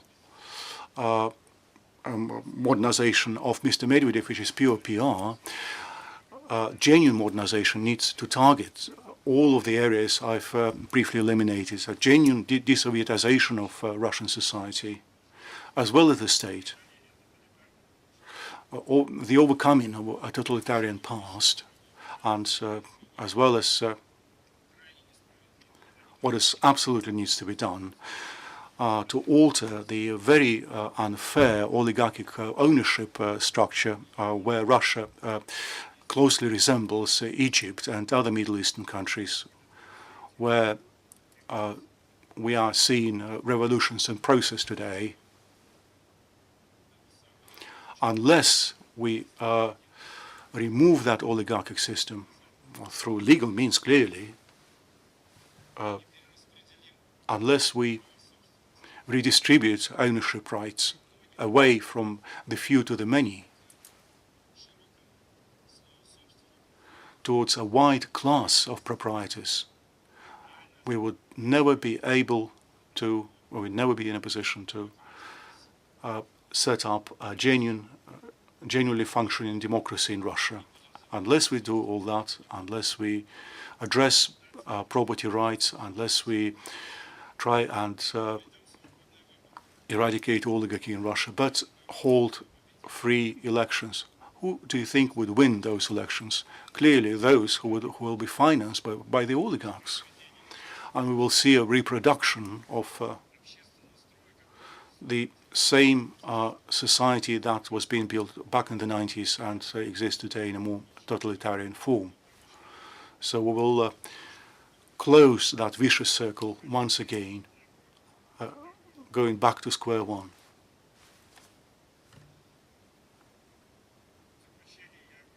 In conclusion, I'd like to try and address one of the questions which has been asked here,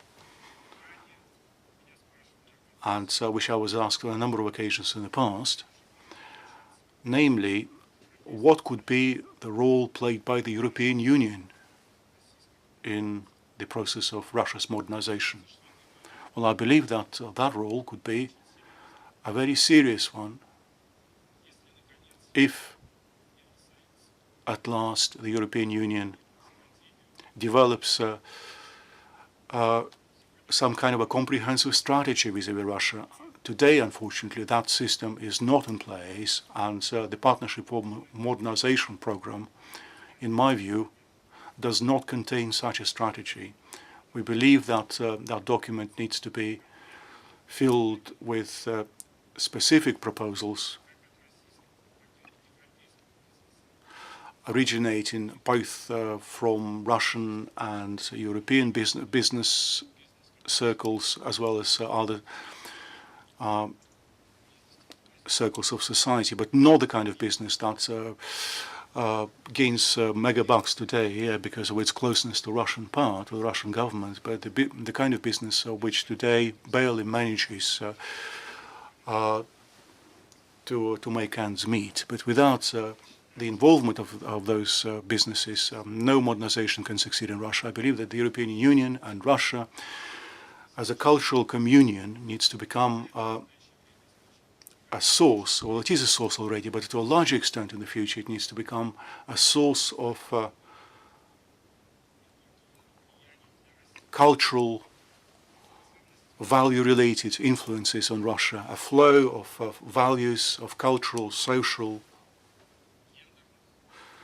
gender and other issues, other ideas, needs to proceed from the European Union to Russia in an uninterrupted fashion, and anything you can do to that effect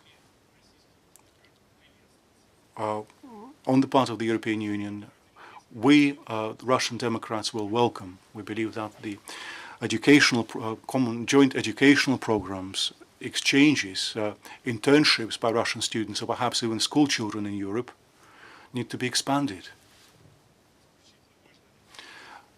That's a very crucial area. We've also spoken on a number of occasions about the need to at last remove the visa barriers in relations between Russia and the European Union. Now, terrorists and criminals don't see any difficulties today in overcoming those difficulties, that barrier. We have every opportunity to get visas.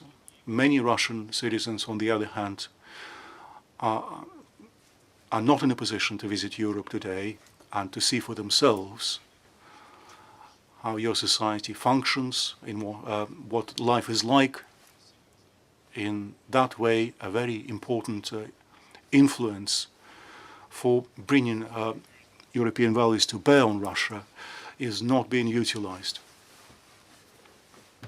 We believe that the European Union should try and stimulate Russia towards greater integration, not with this or that, not becoming a member state. We know it's impossible, we are quite clear about that, but through the development of joint decisions, conventions, treaties, etc., the more European standards is accepted by the by Russia, the better for the prospects of democratic development and of Russian modernization, which doesn't mean that the West needs to renounce its harsh criticism in terms of various illegitimate activities of Russian authorities, such as the Khodorkovsky and Lebedev cases, or the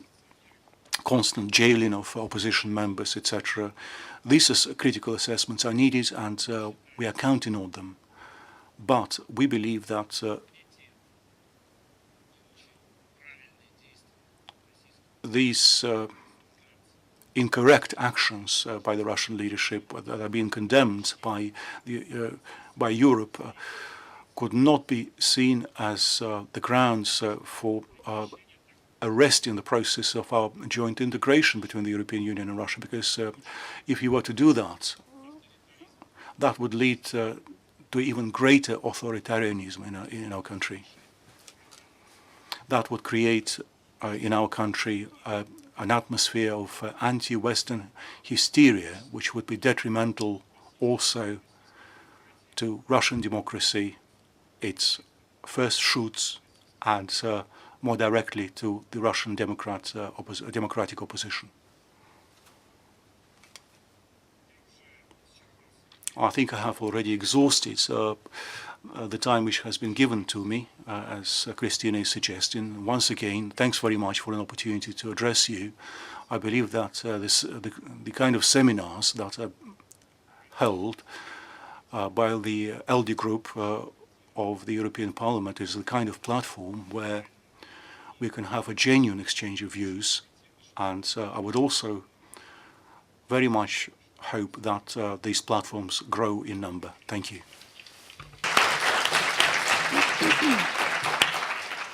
Thank you very much, Mr. Mitrokhin, and thank you for a very interesting expression of your views on the past and on the future of the Russian Federation.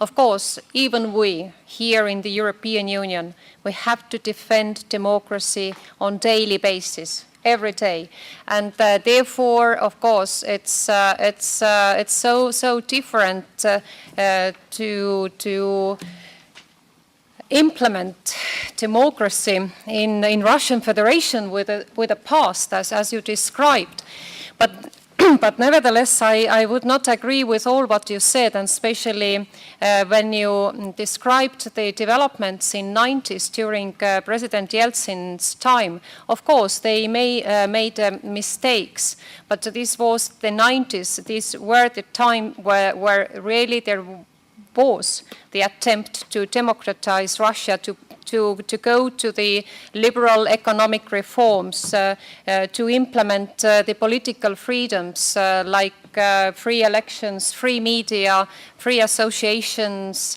etc. So it's difficult to say that only mistakes were taken in 90s, and these are now the consequences in today's Russian politics. And of course, from the mistakes we have to learn. And I'm more optimistic in this respect that the new created political force hopefully will be registered soon as a political party, and they should have a chance to show that they can do better things for Russia and Russian people. But ladies and gentlemen, as long as we still have a little time for the questions, and I suppose both speeches were quite interesting, very interesting. You may have some questions to our panelists. If you have so, please show. Yes, please, there is the question, please. Ekin Can Genç from the 3H Movement, an organization for the young liberals of Turkey. Some Eurosceptics, as well as some former Soviet dissidents, argue that the European Union has striking similarities with the old Soviet Union. How would you comment on that? And what would you say the general image of the EU in the eyes of average Russians is? Thank you.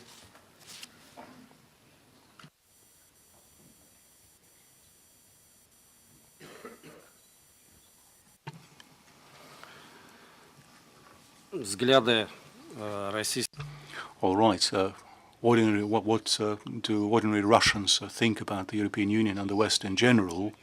These views have undergone an enormous evolution over the past 20 years.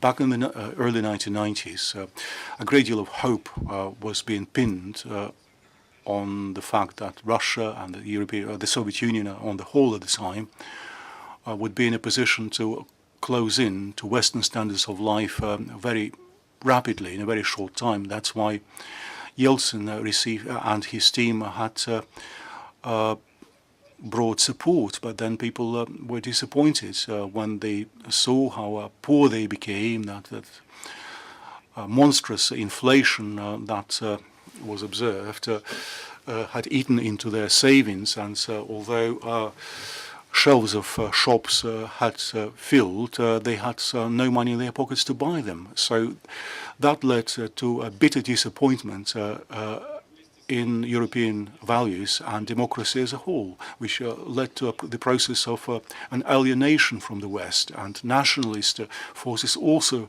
reared their ugly heads, such as the Zhirinovsky Party, the Liberal Democratic Party, and on the whole, nationalism in Russia had received an enormous boost. And today, I think Russians are more anti than pro-Western. Anti-Western forces in Russia and in Russian policies, for that reason, are in the overwhelming majority. Yes, although I'm not a Russian, but perhaps I can still share my view on how the average Russian feels about the EU. Like I described in my presentation, I think that the average Russian probably sees the EU as very exclusive and closed. And I think that partly the EU's visa policy is partly to blame. And just right there also, it was the elite that benefited and the average Russian that sort of didn't really get anything out of the visa facilitation program. So therefore, I think that partly correctly, partly describing the reality, but also perhaps also based on sort of images and media and so on, the perception is that it's closed and exclusive.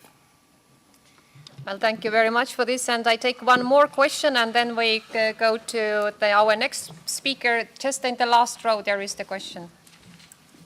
Yes, Sergio Cantone, Euronews. I have a question for, I have two questions for everybody. Don't you think that the West was to blame for this disappointing attitude by Russians vis-à-vis the West? Because of the attitude that the behavior of the West during the Russian crisis, the financial crisis, the big one, in 1999. And then also the Western media. I do remember that we should do maybe a self-criticism because they used to blame, they used to also make of Yeltsin a mockery, I remember. About the attitude of Yeltsin, and he was unfit to be on power because of his supposed alcoholism and these kind of things. What do you think about this Western responsibility for Russian disappointment of the West and of the Western way of democratization?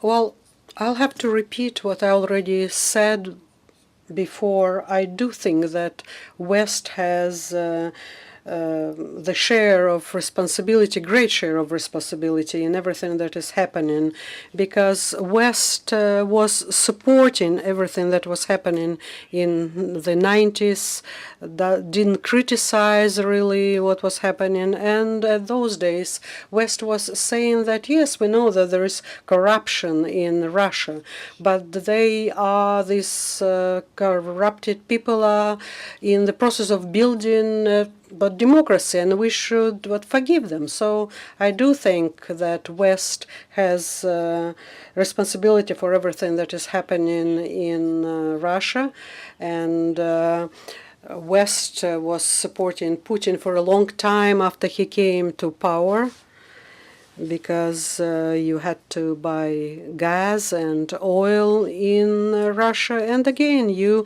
were saying that, yes, we know that there is corruption. We know who is leading this country. We know that Russia wasn't able to build democracy, but Russia is supplying oil and gas to us. This was this non-critical attitude towards Russia that was a barrier to really creative dialogue between Russia and West. It was kind of a friendship that would ignore real problems that existed in the country that you were trying to cooperate with and had a dialogue. Yes, I do think that you have direct responsibility in everything that is happening in Russia and the way Russia is developing today. Just to say that I wholeheartedly agree with Sergei's comments, and I do also think that the West did some very drastic mistakes in the 1990s. It didn't defend its values, but it had this kind of instrumental view of those. Like, for example, that Democrats, the so-called Democrats, acting in very undemocratic manner were better than the communists. So therefore, it didn't really criticize Yeltsin, what Yeltsin was doing at the time, and kind of like, and I very much agree that it started much earlier than Putin, and it is, I completely agree that it was a logical continuation from there. So therefore, I would also say that the West is very much responsible for what has happened in Russia. Okay, ladies and gentlemen. Well, Annemi, I can't not give the floor to you, but please very shortly, because we have another speaker for making conclusions. I'll be very brief. First, let me introduce myself. My name is Annemi Neitz. I'm a member of the European Parliament, and I'm also the president of the European Liberal Democratic and Reform Party. Allow me to say that I find that some of the last few judgments are oversimplifying things. I lived through all the periods myself. I'm old enough to have lived through the period myself. We should not forget how confusing things were. We should not forget, firstly, that before Yeltsin arrived, you had Gorbachev, you had Perestroika, you had Glasnost, with also a number of unintended consequences, probably, as well. And so my feeling is that we did as best as we could. And to say today, in hindsight, 20 years later, that we made mistakes, yes, of course we made mistakes. But to say that we are responsible for what happened there seems to me to be exaggerated. We made mistakes, yes. And the Russians certainly did make mistakes themselves also. But I refuse today, 20 years later, to say it's our fault. Maybe things could have been avoided and it would have been wonderful. But to say that we are the ones who are responsible for what happened over there, I'm sorry, I don't agree. Well, thank you very much, Annemi, for this comment. And now I really, I cannot really continue this discussion because Mr. Mitrohin had a very long time for his speeches. We have also here Mr. Fraser Cameron, who is here today to make the comments on the whole discussion, on the whole debate and speeches what we heard today, and also then after that drawing conclusions on that. And of course this very sensitive point, who is guilty? Maybe you want to answer this question as well. Please, Mr. Cameron, you have a floor. Well, thank you very much, Madam Chairman. I think we all agree this was an excellent hearing today, and very much thanks to you.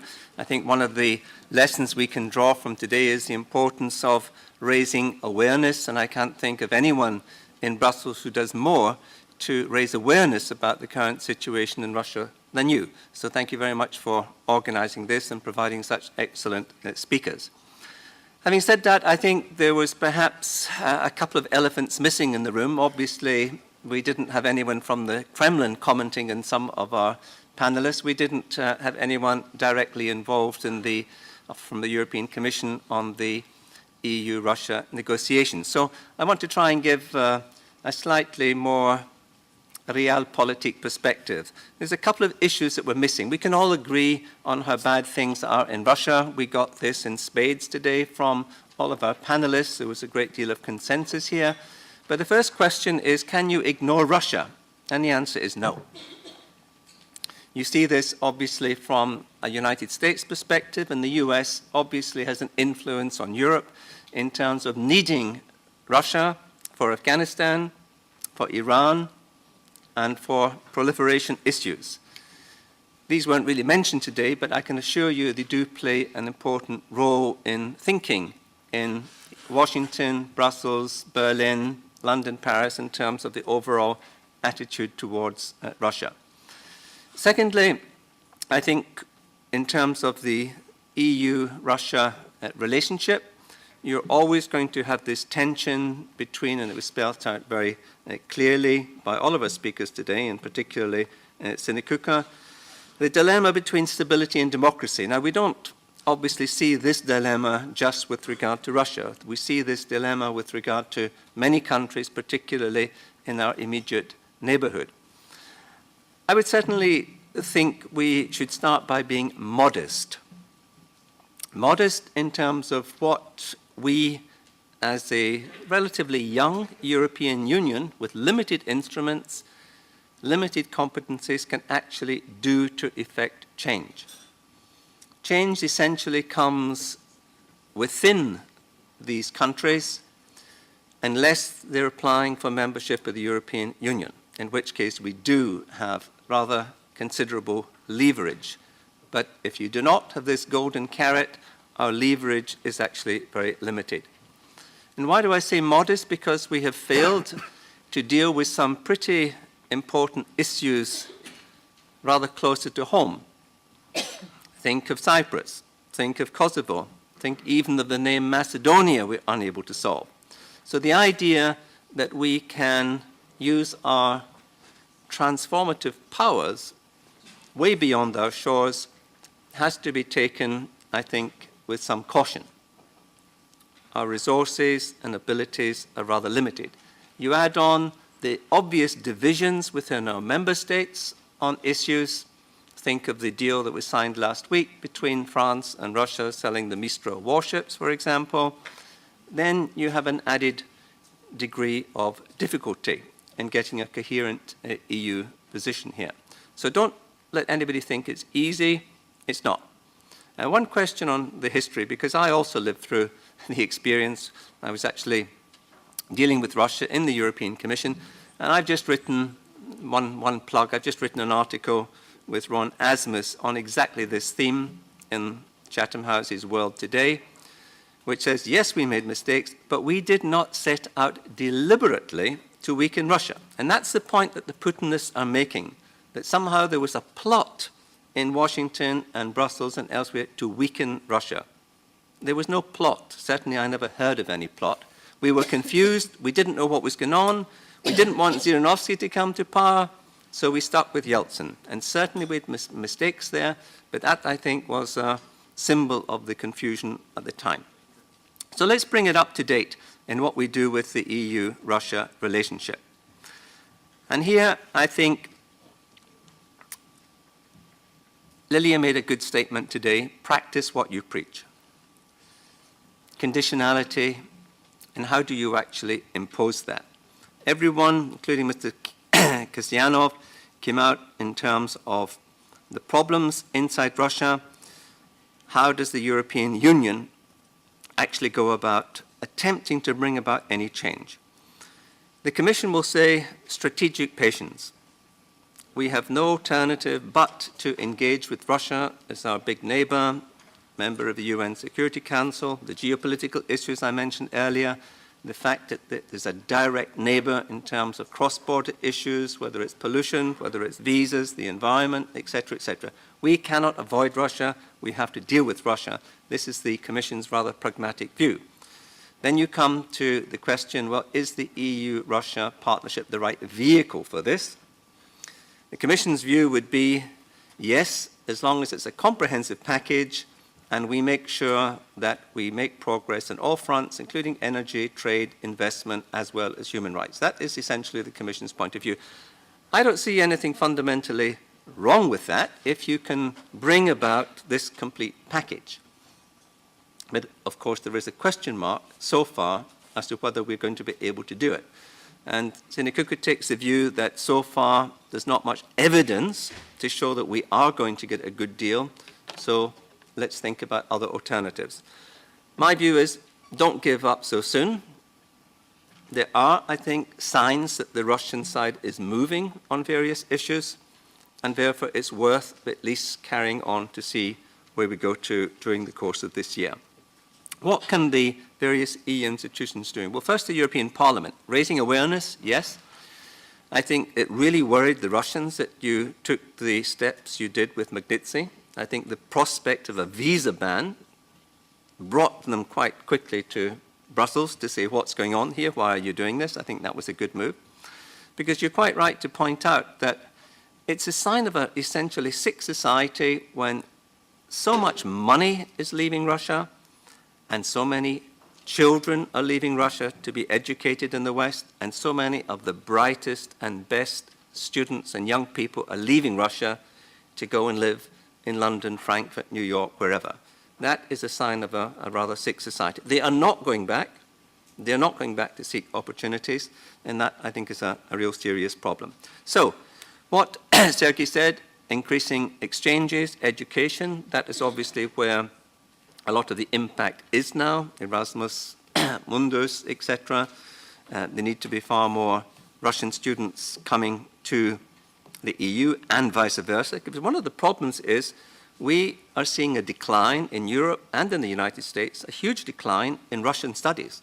There's very few people studying Russian, very few people interested in Russia because of the rise of China, more interested in the Middle East and so on. And that's something that I think we should try and reverse.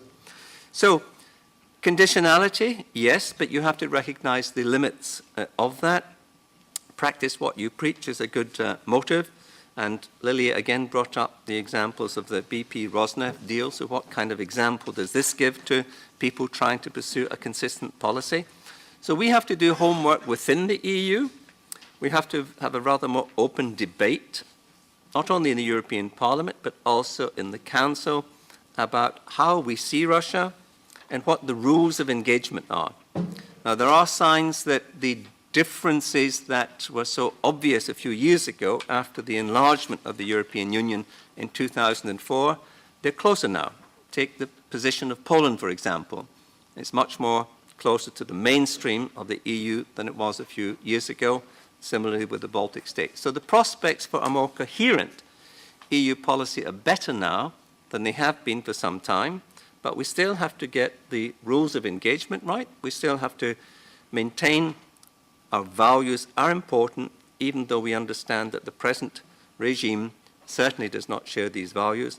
But there is a future generation out there, and we would be negligent as a European Parliament, European Commission, in fact, European institutions as a whole, if we did not seek to support the Democrats in Russia as much as we can, and therefore the focus of the debate is how we can best do that. And I'm sure there are many other ideas, and many of the young people in this audience will have ideas about how best to do that. So that's where the focus should be, how to support the democratic forces in Russia, while recognizing that it's not easy, it's a long task, and there's many problems out there caused by inconsistencies within the EU. Thank you very much.